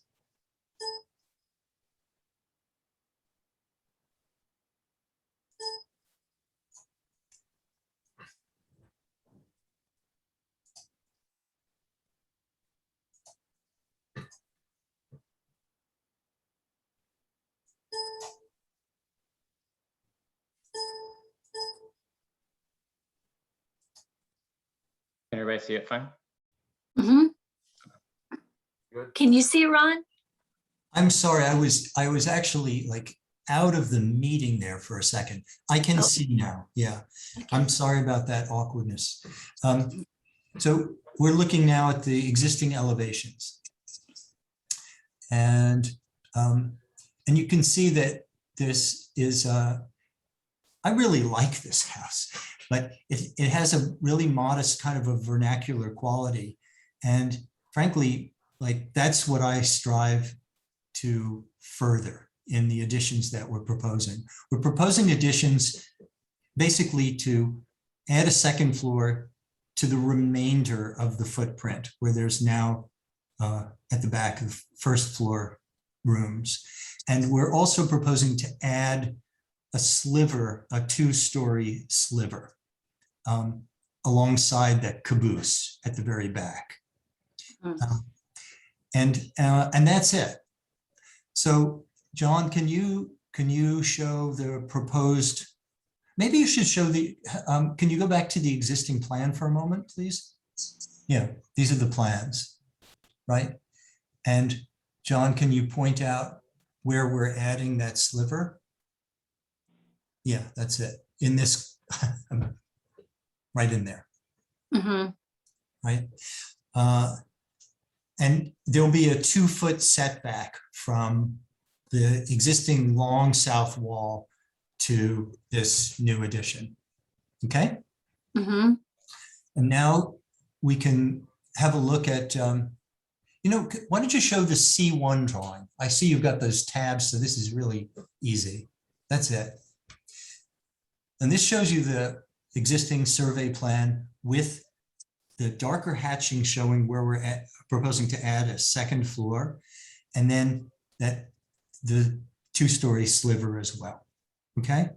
And you can also see that the existing fence is like this huge gift from the university. It's quite a distance from the actual property line, which is mashed almost against the existing house. Got it? Yeah, that's nice. Yeah, it's really great. Because So- on the last application, the university had a shed where only they could use it on someone else's property. So Right. It's pretty, well, the Lord giveth and the Lord taketh away. And in this case, we got the gift, or my clients did. Can you now, John, can you go to the first floor plan, please, for the proposed? Floor plan, yeah, let me open that one up. Yeah. Great. Yeah, that's it. Thanks. So on the first floor, there are hardly any, the only change to the perimeter or to the footprint is that you can't see my pointer, can you? No, but there it is. You have to be my surrogate, John. And this is going to be a more open plan for an anticipated larger family. And on the second floor, can you kind of scroll down a little bit there? We're creating 2 bedrooms at the front of the house where there's now only 1, and a new master suite, if you want to call it that, at the back of the house in that more private zone. Now, can you look at the elevations, please? Right, here they are. So I actually kind of missed the oddball roof line that I really like on the existing house, but we need to create this space, and I really wanted to keep this like as just as humble and vernacular as possible, and also affordable, because I needed to strive for the simplest roof lines that I could. So the front actually stays the same. There's a more steeply pitched roof, and if you stand back far enough, you will see that roof surface, whereas you don't see it now. But then the wall, the south wall back of that gable is actually a little bit lower for a while, and then the new 2-story part begins. So the owners like stucco. The existing stucco is really funky and it's kind of bubbling, and we're probably going to have to redo the entire siding, but our intention is to have this remain a stucco house. The new windows are double hung windows. There's the existing windows it's a real weird grab bag, as you can see. And in the new part, we're regularizing them to an extent, but I don't want to be obsessive about that either, because I want to maintain this sort of vernacular spirit of the place. So it sort of speaks for itself, I guess. Okay. I guess, could you stop sharing just for a minute, and then I could see people, because my computer doesn't really help me that much. So comments, Elric? Yeah, sure. I think it's you've organized the space in a coherent way, which I think is really helpful. I mean, it's had a lot of additions, and each one has sort of grown with topsy-turvy and without much regard to what was there before, from what I can tell.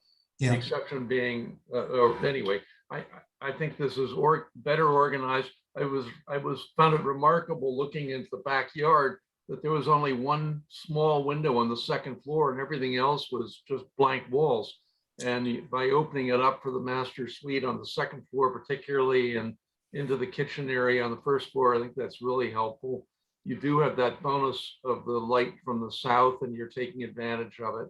The only thing I found a little bit awkward is the last extension with the partial hip roof on the back. It just doesn't fit particularly well. And if I were you, I'd examine that a little bit and see if there's a more satisfactory way of making that integrate into the rest of the plan. I'd also think about more of a vernacular front door. The one with the fan light in the upper panel is pretty pretty unfortunate, seems to me. And the rest of the detailing up there could be reinforced if you had a door which was simple, but a little more true to that period. Oh, Overall, I think I'd love to do that. I maybe had a kind of overly sacred attitude towards leaving the front as it is. I think we all kind of took that pretty literally, but I think that I'm betting the owners would be open to looking at a different front door. The other thing I really like is the fact you're going to continue to have the house stuccoed. I think we've seen a lot of other alterations in the Witherspoon Jackson area, and I'm getting a little tired of hardy plank and all that, but I really feel like the stucco is a real material, and to reinforce the fact that that was part of the neighborhood is very satisfying. It's good to hear that. Nice job. Yeah, thanks. I may wrestle with you about that hip roof when we meet. Yeah, I understand how it happened, but it didn't quite work to me. But that's just me. Okay. And to be fair, the only purview we have is from any public right of way. So I don't know if you can see that, the back. Yeah, you can see it. You know, can? thanks, Julie. But yeah, I think. Okay. And All I right. don't even know. You know, we're talking to our attorney about like what is the nature of that strip and to what extent is it public and all that. But we decided like, yeah, you'll see it. It's like we're not gonna, you know, we want that to be nice too, frankly, and we like that to harmonize with the house itself and the neighborhood.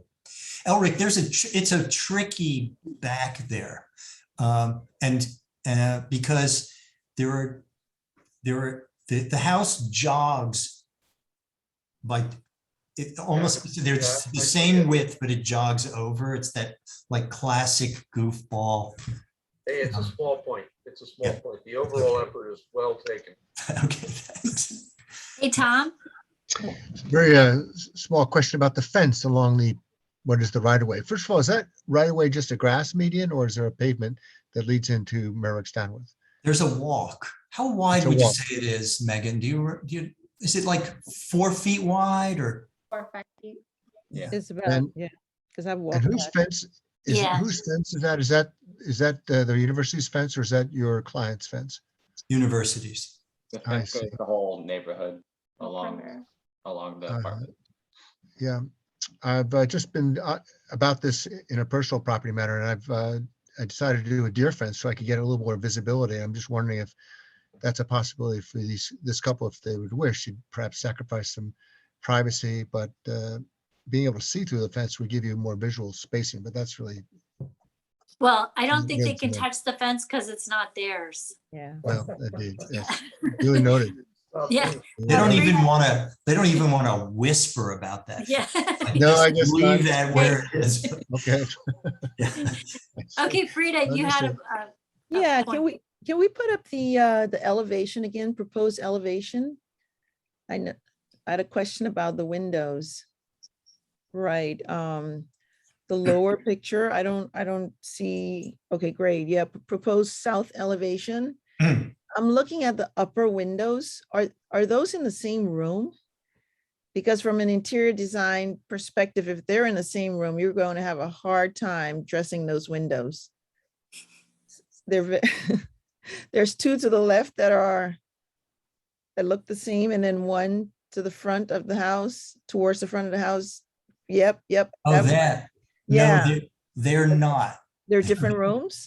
Yeah, that's in the hall. The big one is an existing window and it's in the hall. Okay. And then you make this transition actually up 2 small steps within the house, because we want to put everything in the master suite, on the same level. Right. There are some goofy level changes now. We're also correcting on the first floor. so that you don't, it's just as Ulrich said, these houses tended to be agglutinative. You know, they were like, they add this, they'd add a porch, they'd enclose the porch, then they'd add a second story open porch. And then, you know, and that certainly was the case here. And the existing caboose, as I call it, is down. I think it's 2 steps. It's very kind of utilitarian, and it's just completely like closed off from the backyard. But anyway, thanks for that. But fortunately, they're in separate spaces. Great. Yeah. Well, as you know, we can try to find out from Shirley. I'm sure she knows who lived here for decades. I think that John and Megan they really want to do that. So they'll be asking her. And then there's also Wanda Gunning. She'll know if it's been moved or whatever. Right. Well, Shirley's the expert on like who lived where. So we'll be sure to get that. Elizabeth, she didn't say anything about it, did she? Elizabeth? Yeah, she didn't say anything about it. But we Okay. do have some members in the public who are from the neighborhood, and maybe they may be able to shed some light on information. I don't see any hands at this point. You don't see any hands? Okay. Roger, did you have anything? No, it looks like a good idiosyncratic solution to an idiosyncratic house. I mean, pretty much every house in Witherspoon Jackson's a little bit idiosyncratic. So yeah, it's nice to see the proportions maintained and the streetscape maintained. It's you know, kind of the whole point of the district was to not lose the character, and I feel like we're hanging in there. I get that. We didn't want to do any fancy stuff, as it were. You know? Right. That's partly what the owners liked about that area. And I don't know, maybe that I'm going to defend the hip as a quirk. Maybe I will.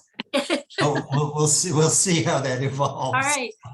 Well, I think we'll be ready for round 2. Terrific. Thank you, Madam Chair. Sure. Good to see you. Yeah, great to see you all. Thank you very, very much. All right. Thank you. See you next month. Okay. Bye. See you next month. All right. So our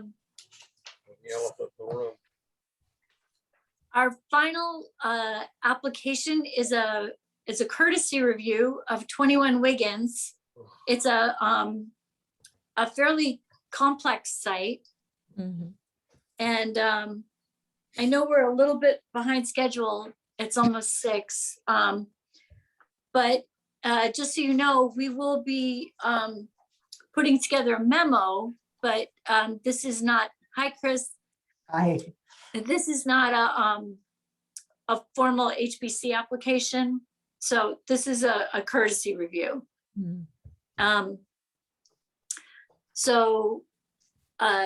I know Elizabeth did write a report, and I don't know if you want to just summarize.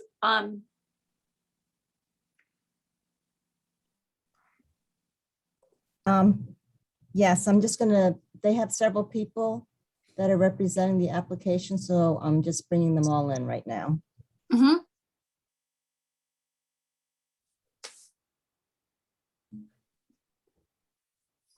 Chris, I don't see Robert Smith. Me neither. Julie?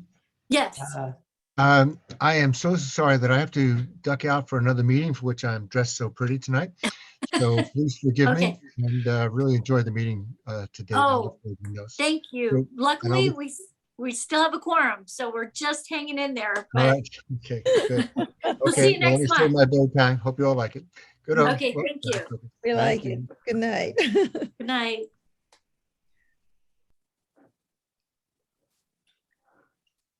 Okay, if we see him coming in, we can bring him in later, Chris. Oh, yes, I see him there. He's with Mitch. He's under the name Mitch. Hi, Okay. this Hi. is Robert Smith, Mitch Chisholm, and Sergio Kosha from Kosha Moose Architecture. Oh, okay, you're all Hi, together.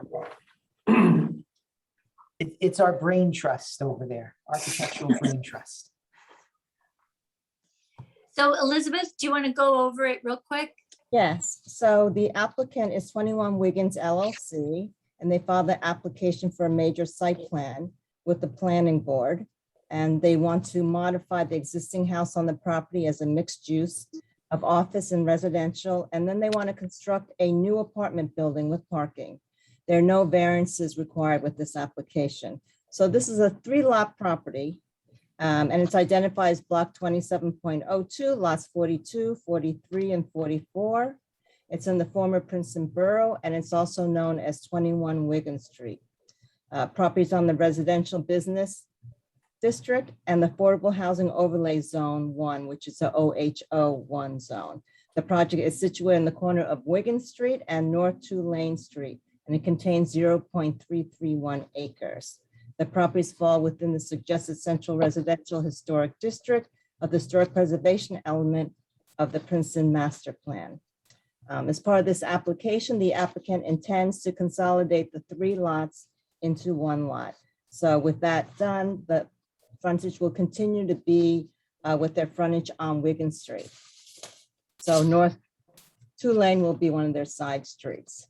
Again, this application, as the chair had mentioned, is in the recommended district, and it is only here for courtesy review for the planning board.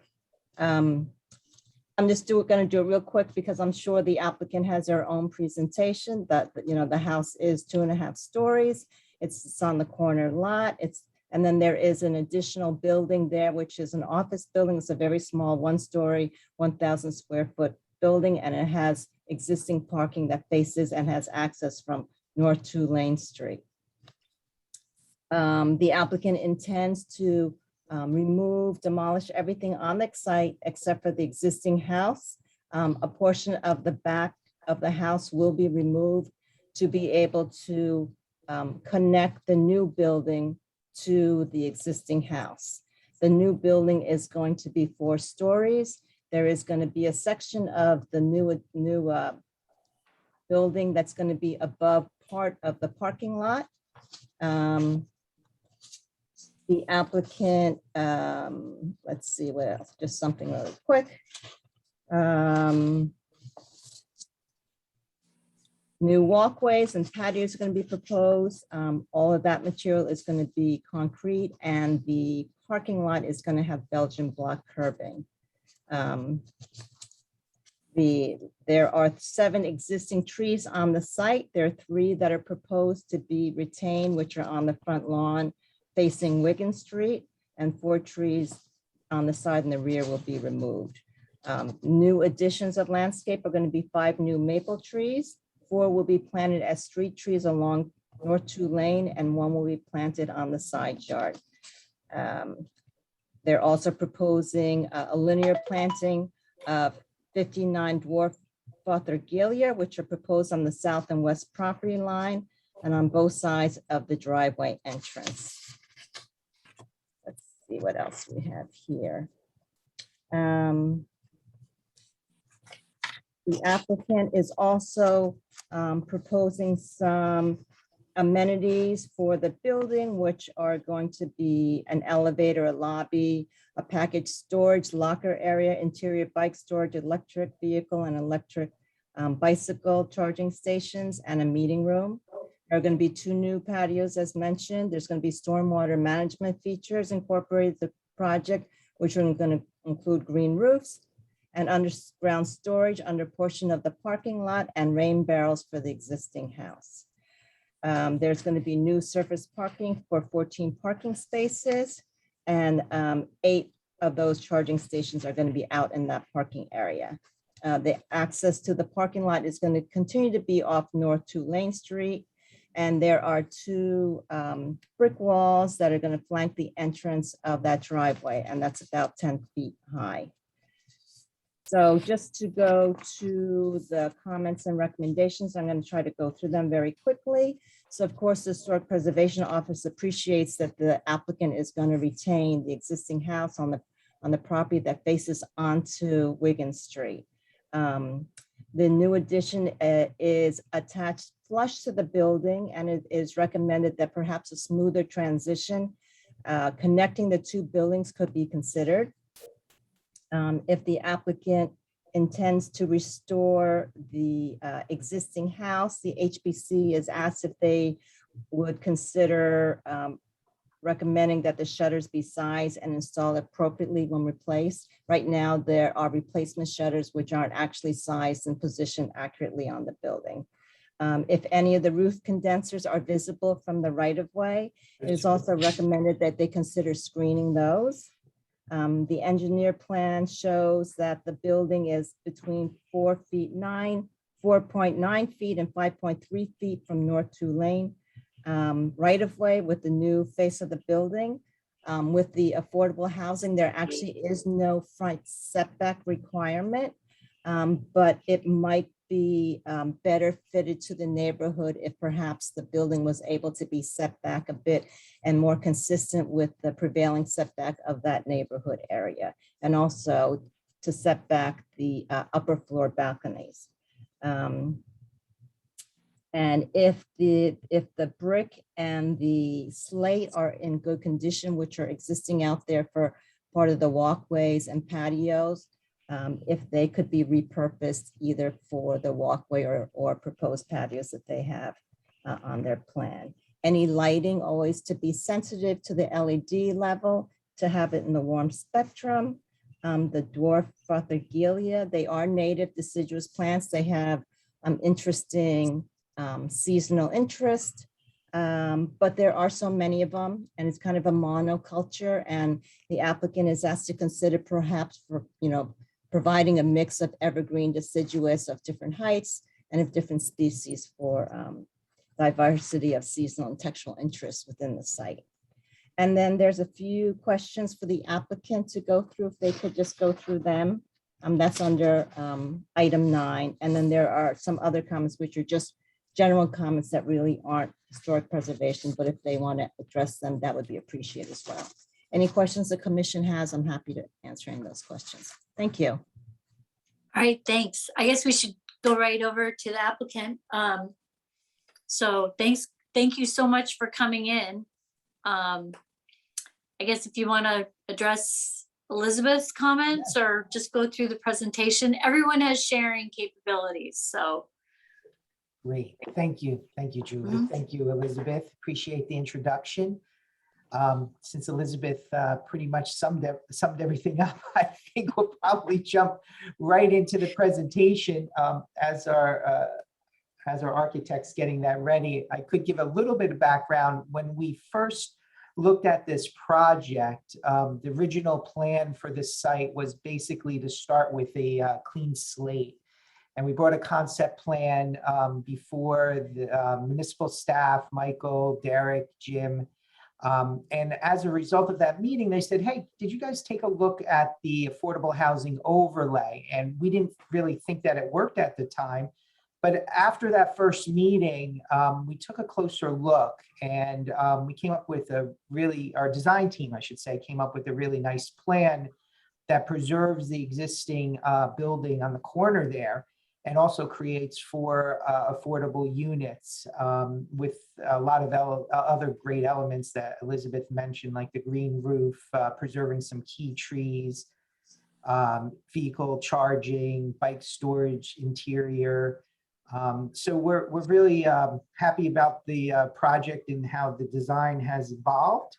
And with that, I think I'll turn it over to our architect who has. Chris, do you want to quickly introduce our team? Mm-hmm. So I'm Aubrey Haynes with Princeton Property Partners. Thank you very much for taking the time to meet with us. We really appreciate your insights and thoughts, and we will address all of the items in the letter from Liz Kim. We also have with us the team from Cossia Moose Architects, and they'll be presenting the plans. We have Ralph Petrella from Van Note Harvey Associates, who is our engineer, and then my partner Spencer Page with Princeton Property Partners as well. So again, thank you very much for your time. We appreciate it. Thank you. Okay, Cosimo, it's you're on deck. Okay, hi everyone. We'll just go over all the items that Elizabeth and Christopher talked about. So this is our cover page for our presentation. This is a rendering showing the new building adjacent to the existing one. This building is 4 stories. You can see the outline of the existing house on the right. Like Elizabeth said, we're reusing the same parking location off of Tulane Street. You can see some of the amenities that we're providing, such as the green roof and the condenser space on the top. There's a small outdoor patio between the new building and the existing one. And you can see some of the vegetation that we're proposing to put in on Tulane Street. And on the right, we have our area calculations and zoning information available. So this is just a quick map showing some of the adjacent properties around our site. We have a variety of different property types, such as single-family homes, multifamily apartments, public and community space, and then the top middle site or photo is of the substation, which is adjacent to our property. These are site photos showing 21 Wiggins as it is now. The top row showing street or views from the street from Wiggins Street, the corner of Wiggins and Tulane, and then north up Tulane Street. And then there's a few site images of the property from behind the Sylvia Beach Way, the existing outdoor patio, and a view head on Tulane Street showing the existing 1-story building that will be demolished. This is a site plan showing the outline of the new building in relation to the existing building. You can see on the left on Wiggins Street, the 3 trees that we're proposing to keep. The outline of the outdoor space, the patio spaces, and then the extents of the condensers and the green roof on the roof. The first floor plan, like Elizabeth said, we're keeping the existing location of the parking off Tulane Street. You can see a little more detail of the patio space that we're providing between the house and the new building. We are providing amenities such as bike storage, where we're providing electric storage capabilities. And we have package storage rooms within the lobby and a small meeting space for the residents off of Tulane Street. Here's the second floor of apartments. Each floor has 6 units.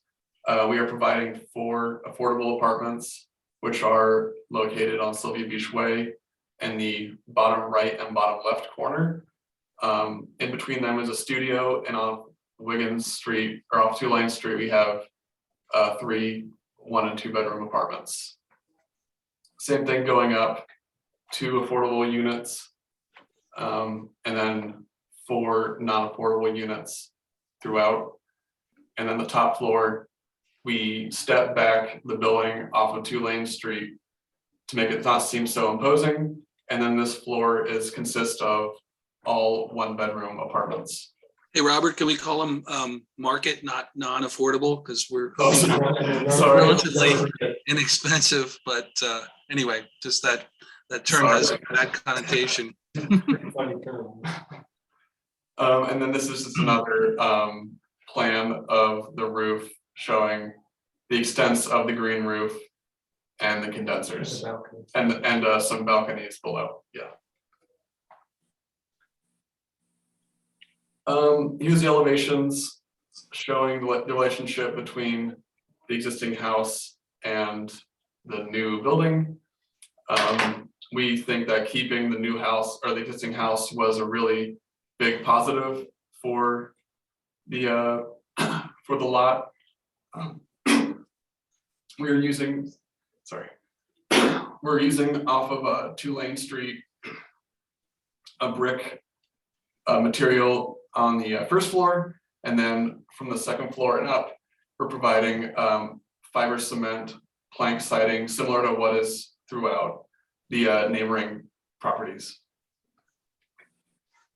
Here's just some details showing some signage, what kind of green roof system we're going to be providing, and how the rain barrel will interact with the new and existing buildings. And then showing some more detailed renderings of the materials on the site. We're using a more gray brick, a gray fiber cement plank siding, and a metal panel white accent around the perimeter of each floor. You can see in that photo or that rendering where the existing Japanese maple will be in the corner, and then the existing oak tree, which is the orange one on the corner of Sylvia Beach Way in Wiggins. Just another rendering, a street view showing the relationship between the existing house and the new building. We hid the Japanese maple just so you'd be able to see the house and the new building better.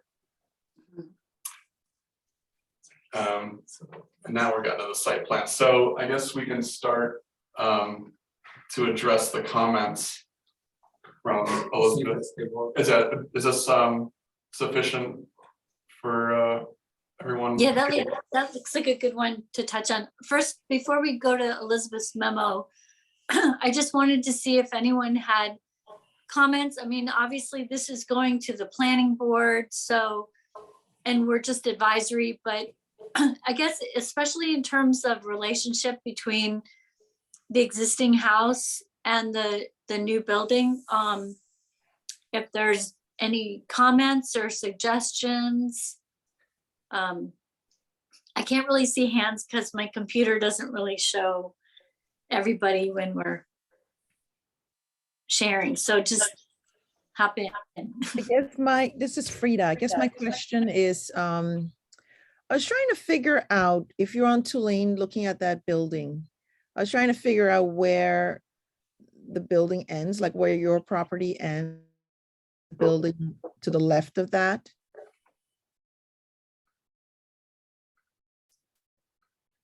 So maybe, yeah, so the site plan, yeah. Mhm. On the engineering plan, there's that survey plan that shows that. You can see Mhm. Yeah, so this is the extent of the new building, and this darker dashed line is the property line. So there's a house in this void. So So that there's a house there, okay. yeah, we're providing. I was trying to figure out which house it was because I'm very familiar with that street.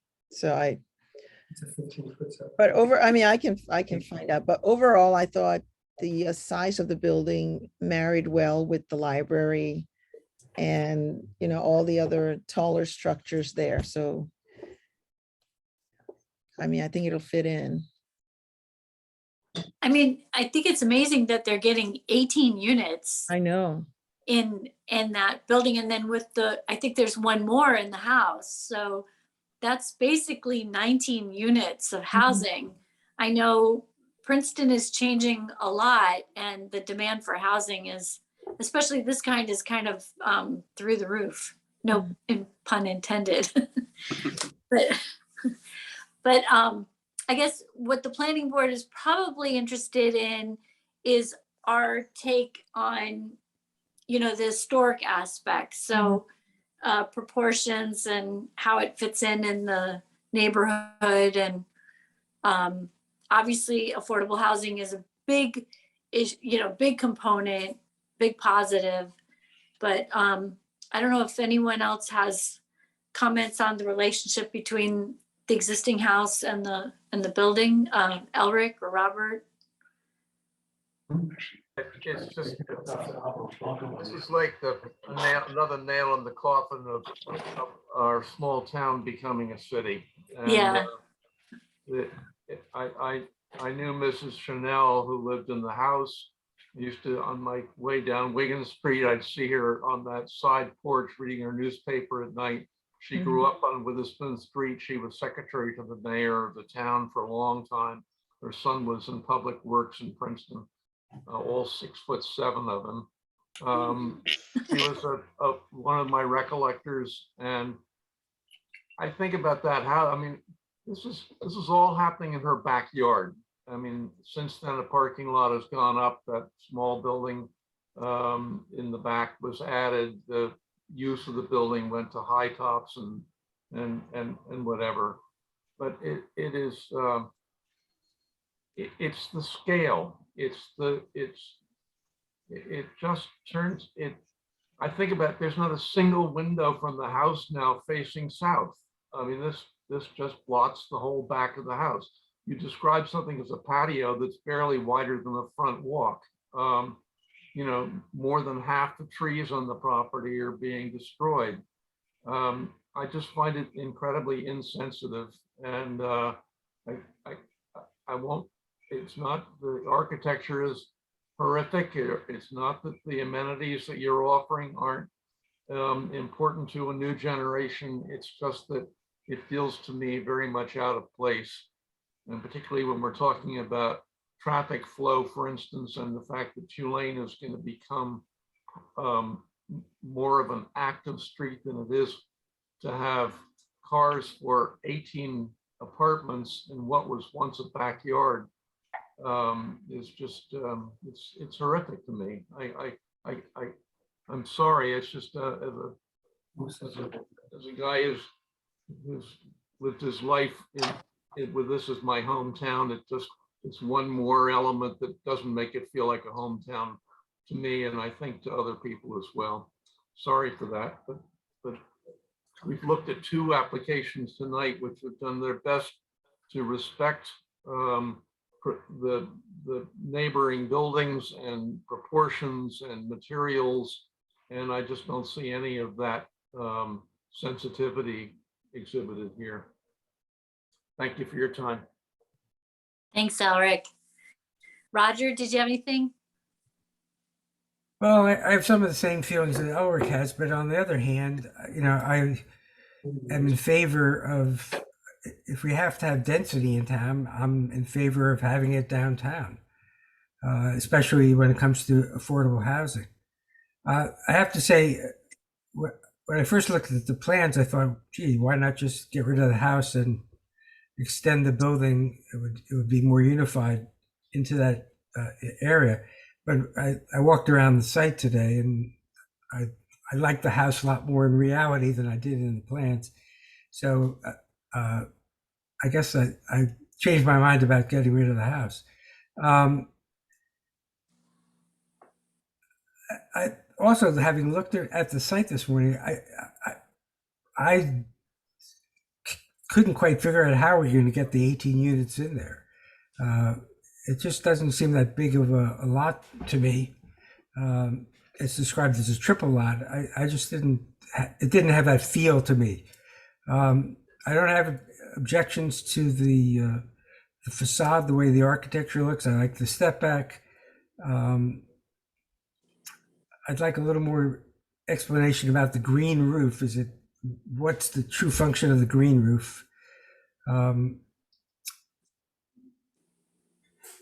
I'll stop there, but I think my overall impression is kind of opposite of Elric's. I think this is what is evolving in Princeton, and repeating myself, but happier to have the density where people are able to walk to stores and maybe not require cars as much.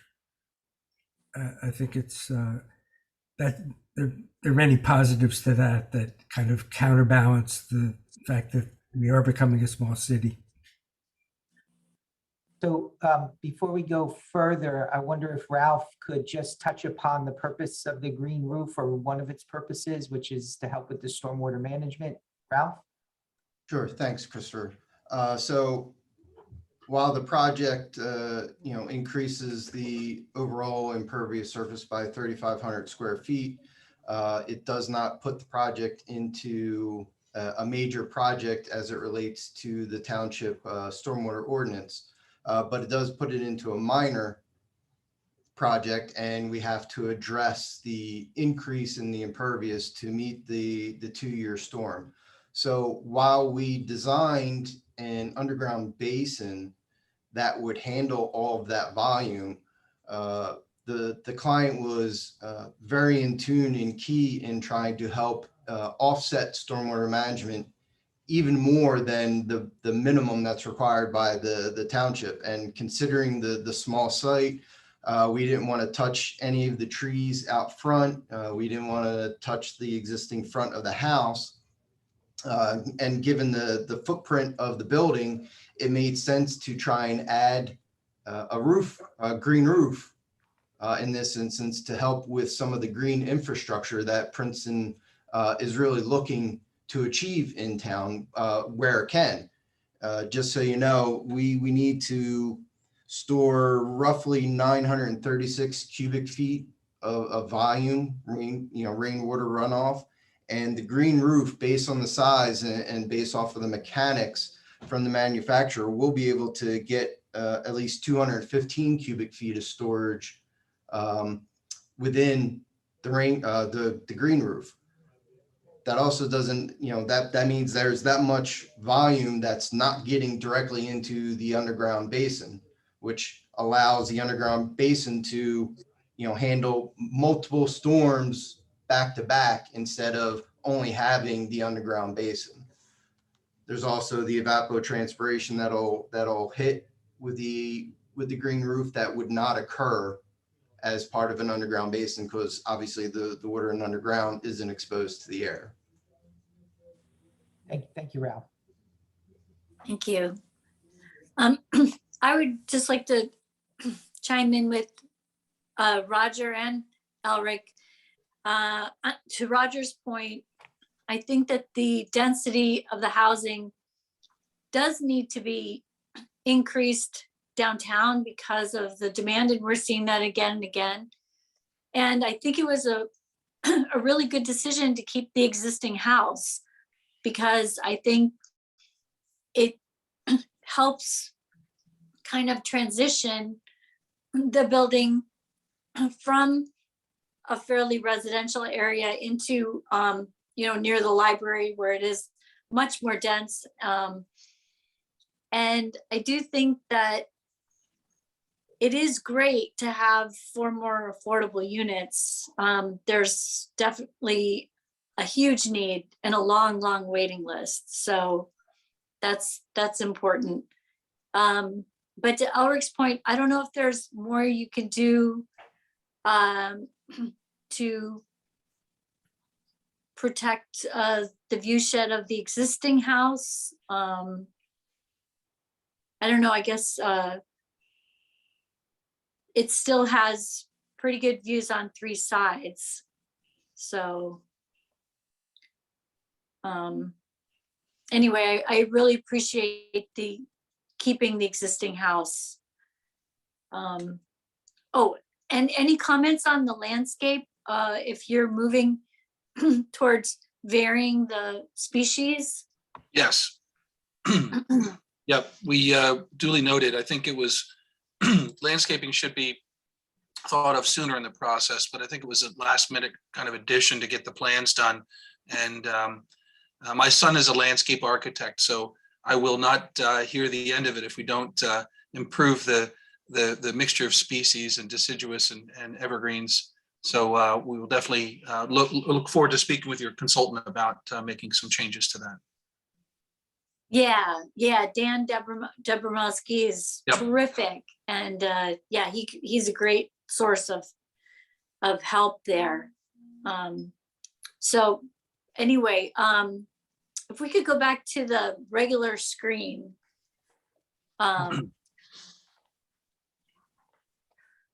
Let's see. So I think everyone commented. Ed, do you need more from us to get a memo together? No, Julie, I don't think so. I think the the comments from the majority of the HPC are pretty clear. And Elizabeth's recommendations, for the most part, I think the applicant is working with landscaping and otherwise. So I think we could put together a recommendation to the planning board.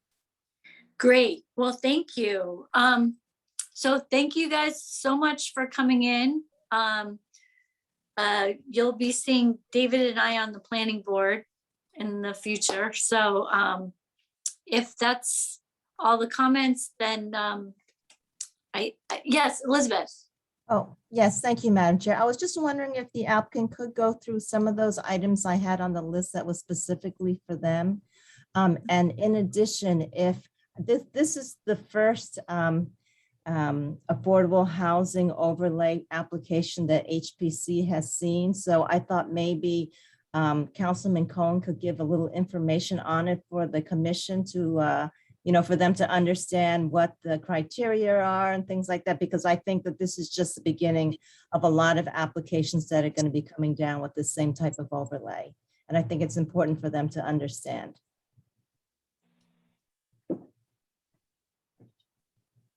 Yeah, so thanks for asking, Elizabeth. I think that just so people are aware, the overlay zones, AHO 1 and 2 in particular, were written to encourage preservation of the historic streetscape along Nassau Street largely. AHO 1 and 2, AHO 1 mostly goes along Nassau Street in the Central Business District, and AHO 2 is more in the Jugtown neighborhood. And so these were done as part of our affordable housing settlement with Fair Share, settling the litigation, and the overlay zones are intended to help address the unmet need in the former borough, which was a relic from the second round of affordable housing. And I know I'm getting into the weeds a little bit here, but basically the borough at that time put in an application to be forgiven for about 223, I think it was 223 units of housing that was part of their obligation, saying that we didn't have any available land to build on. And so in this round of negotiations, Fair Share Housing was saying, you really need to try to address that unmet need in the borough. So these overlay districts were created to encourage creation of affordable housing to go towards that unmet need. And, we really, I will just comment, we were trying to, in other words, there was a requirement that you had to preserve the house facing onto Nassau Street, and then it would extend to Wiggins and Tulane as well, in order to benefit from the density bonus in the overlay district. So that's how we were incentivizing the preservation. There's not a lot of guidance in the overlay district for what that preservation should look like. I think, I agree with Elric and with Roger and with Elizabeth that I think the way that the new is attached to the existing could have been done in a more sensitive way in this instance. And I encourage the applicant to stretch their design chops and try to make that connection a little bit more graceful. So I think that's all I have to say about it. All right, thanks, David. Is there anyone from the public who wanted to comment? There aren't any hands up at this point. Okay. All right. Well, as far as Elizabeth's memo is concerned, are there other points that we've missed? One of the things that was suggested was that we repurpose the brick and the slate. They were specifically created for donors to high tops. We'll look at it to see if because I don't think high tops wants their donors on our patio, and we probably want to have some more neutral materials. So we'll see if we can flip them over and use them. If it's feasible, we would definitely reuse them. Absolutely, the whole site will be LED.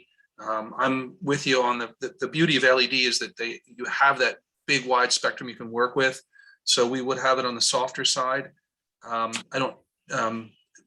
We were looking at 3,000 or 3,500, maybe not 2,900K, but we'll work with our lighting consultant to make it work. And because we also want it to be to fit within the neighborhood. As we said, we would absolutely work with the species of the plants. I come from a farming family. We actually have about 170,000 peach and nectarine trees in southern New Jersey. So I'm come from a long line of horticulturalists. So this is something that's very important to me. We'll get that right. We talk with Ralph about the retaining wall, and we'll make sure that it works so that it doesn't cause flooding. That's obviously not something we want to have happen, and we want it to work. The patio, we're going to reconfigure so that it's not along the property line, that it's pushed in so that it doesn't create a variance. So there'll be one patio that we think is going to be more oriented towards the existing building.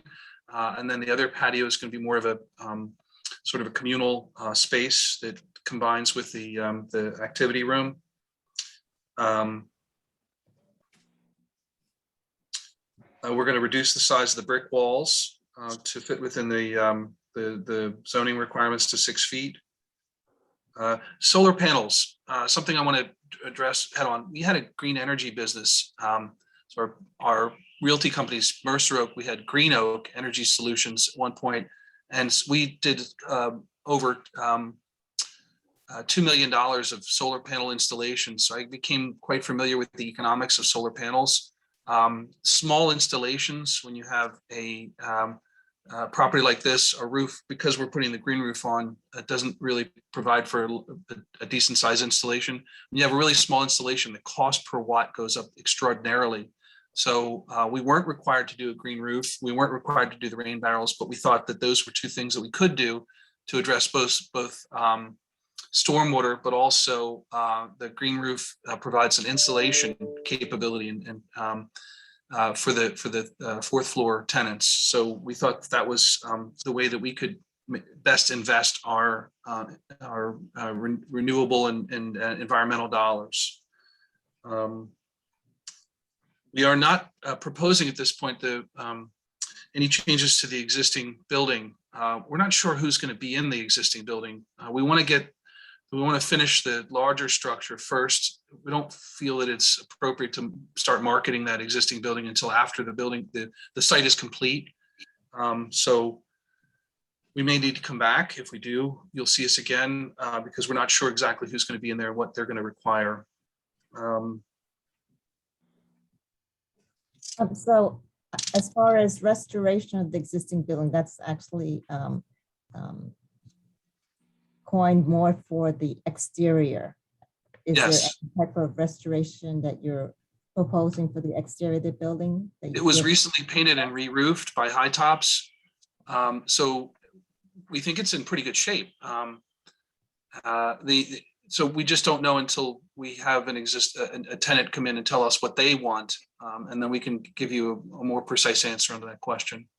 Thank you. There was a question about whether the roof is accessible to residents. It will not be for residents' use. We have, if you want, Ralph or somebody from Cosi Moose can answer the question about the green roof, but we feel confident that the 4-inch tray will be more than adequate. The water collected from the green roof will discharge into the basin. And your question about the 2-bedroom affordable unit, you're absolutely right. That 2-bedroom affordable unit should have a balcony, and we will install one for that unit. That'd be great. Okay, and I think there's just 2 other ones. You have 2 rain barrels, one on each side of the front of the house.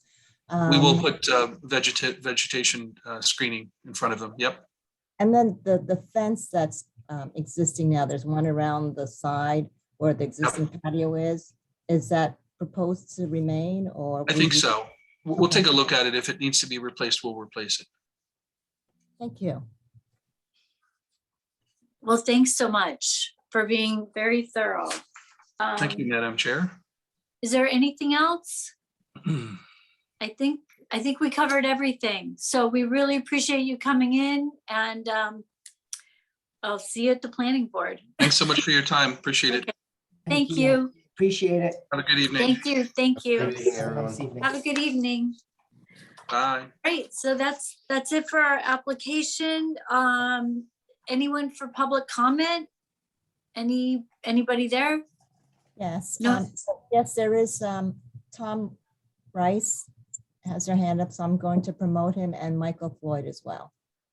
Okay. So I'll promote both of them right now. Oh, thanks, Ed. I think you're done. See you later. Thank you, Ed. Sometime when David Schur is with us, I thought that memo he sent out about land use and all that was really fascinating, and traffic, and but I'd like him to be the person to fill us in on a lot of that. But certainly something that we could all benefit from. Yeah. Okay, so Mr. Rice, I think you were first. Yes, thank you very much. My name is Tom Rice. I recently had a conversation with Elizabeth, who was very kind in steering me in the direction to attend the meeting so I can get a couple of simple questions asked. So I reside over at 13 Constitution Hill, and I am now a board member. And unfortunately, there seems to be very little institutional memory as to when Constitution Hill was designated as an historic district. And I'm trying to learn the distinctions between what exactly that means and what restrictions, if any. So my questions are, does anybody have any institutional knowledge they could share of when Constitution Hill was actually designated as an historic district? Because nobody seems to know. There's no paperwork with the property manager that seems to have that. And there are a couple of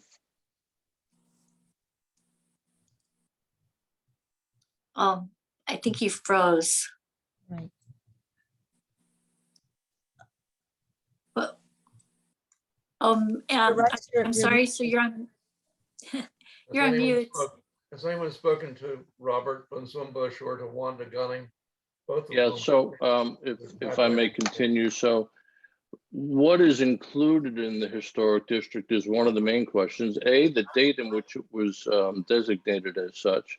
What's included in it? Because it's a 60-acre property which was built in 1985. I believe the designation is pointed towards the mansion, which was built in 1867 or something of that ilk. And then there's some carriage houses, all of which are residences now.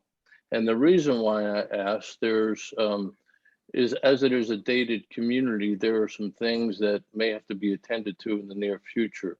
So the formal garden, I'm not sure when that was built, but it was donated by one of the residents at the time.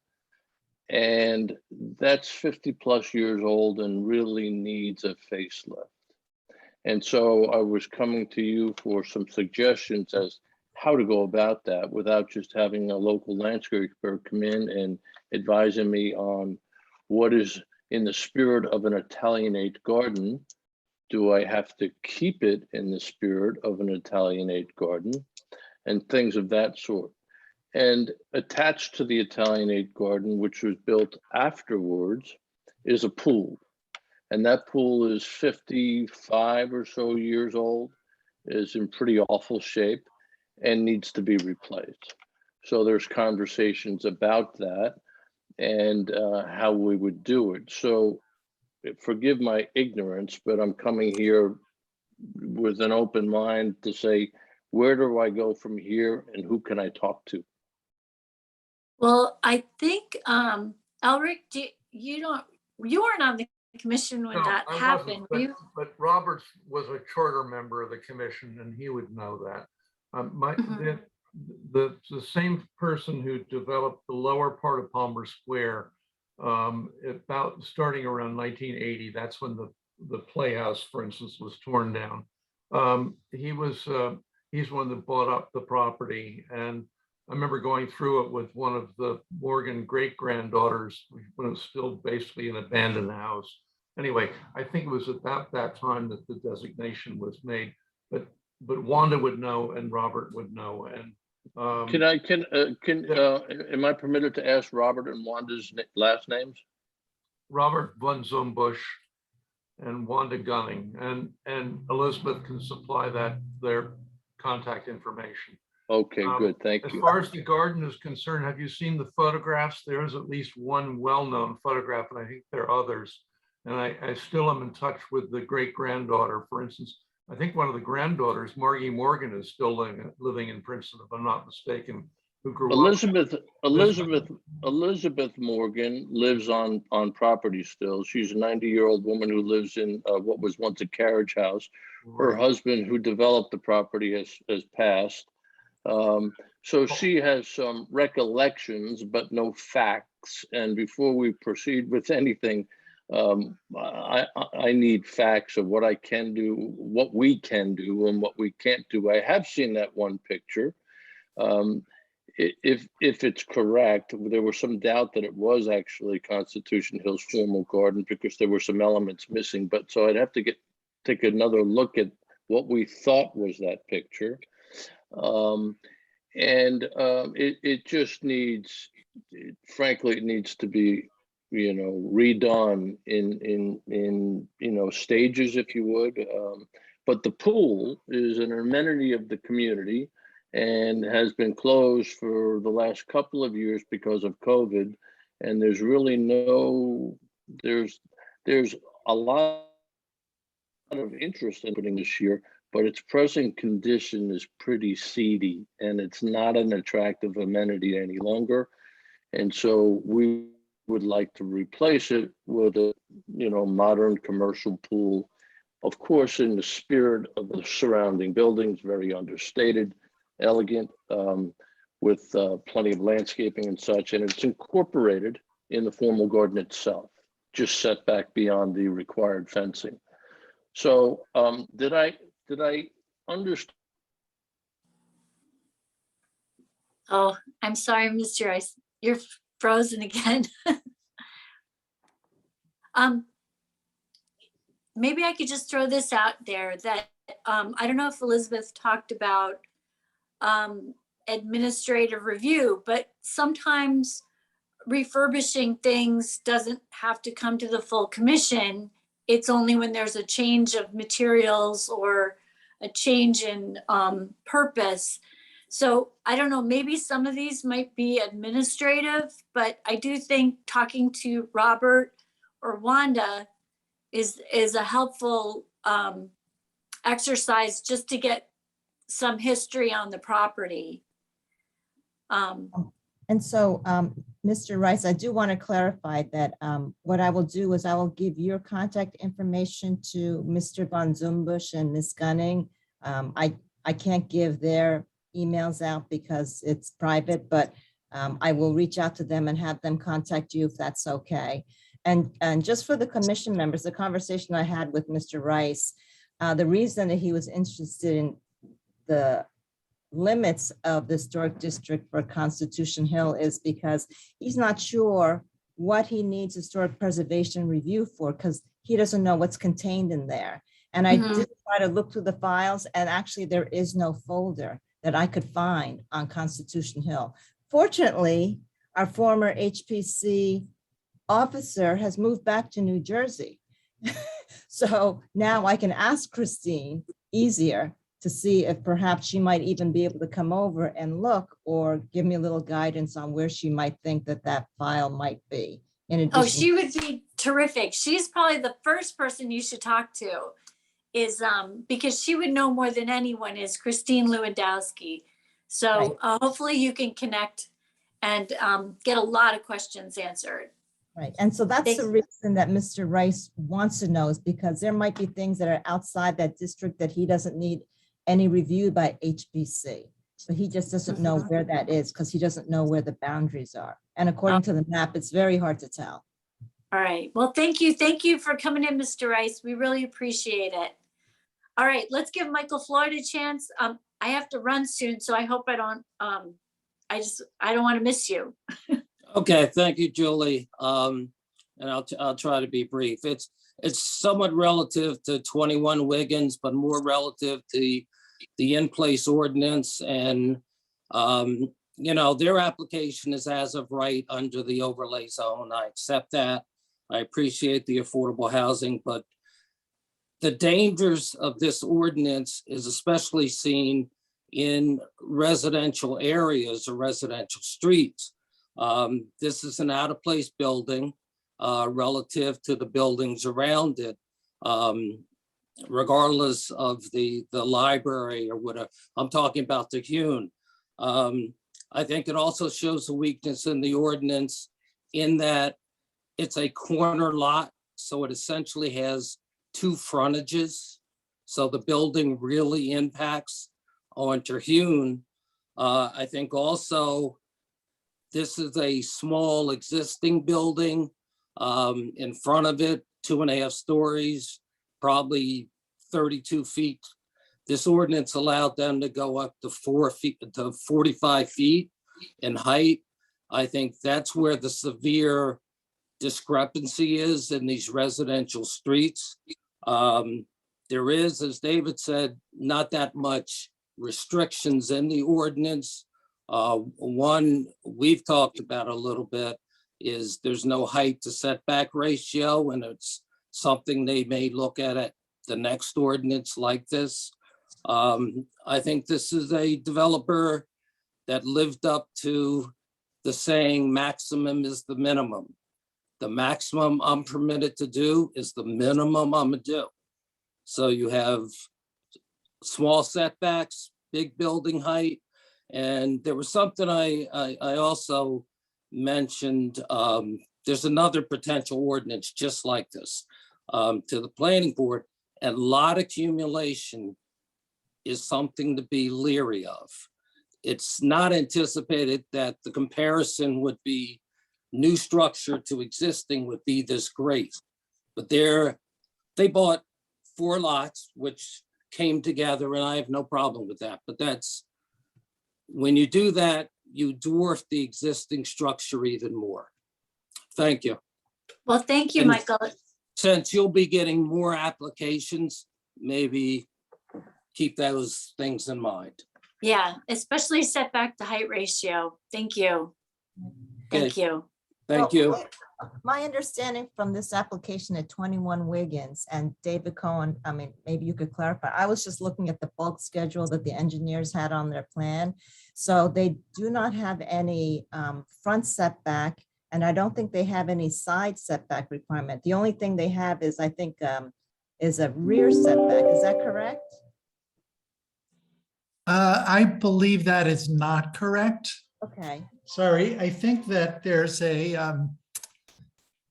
15-foot buffer, yeah. side, yeah, side and rear, although, well, it's, Because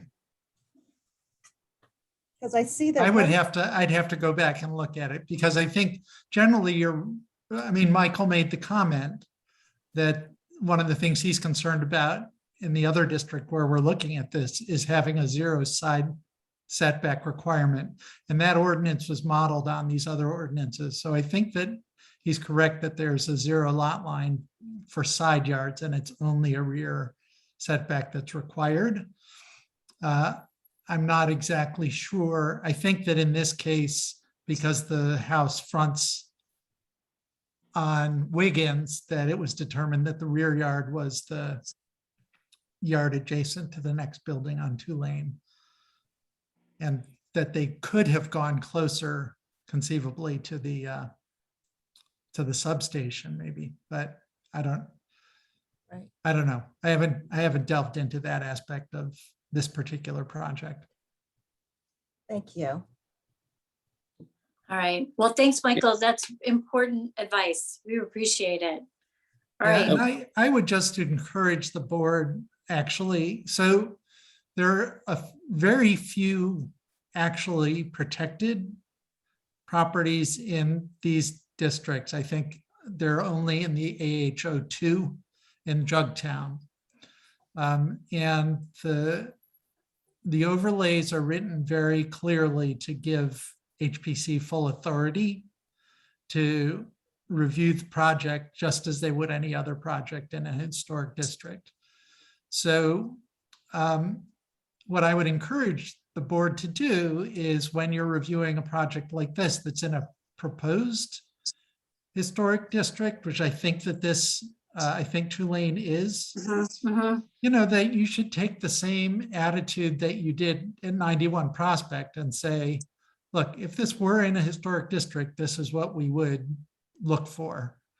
And, you know, give the applicants a little more guidance. It's not binding, but that's the point of a courtesy review in my mind, is to let them know what you think of the proposal. And I think, you know, I tried to be gentle, but I think that, you know, to say that they ignored the existing building and designing the new building is the kindest thing you could say about it. And, you know, that's not good design in my opinion. All right. Well, thank you. I think, Thank you. thank you. All right. I think that's it. If there's no other reports, I have to, I have a family thing I gotta go to. Are we done? Anyone like to make a motion to adjourn? Oh, I love making this motion. Okay, Alric, Robert Second. seconded. Thank you, guys. Thank you All so right. much. You're We'll be welcome. seeing you soon. Have a good night. Bye.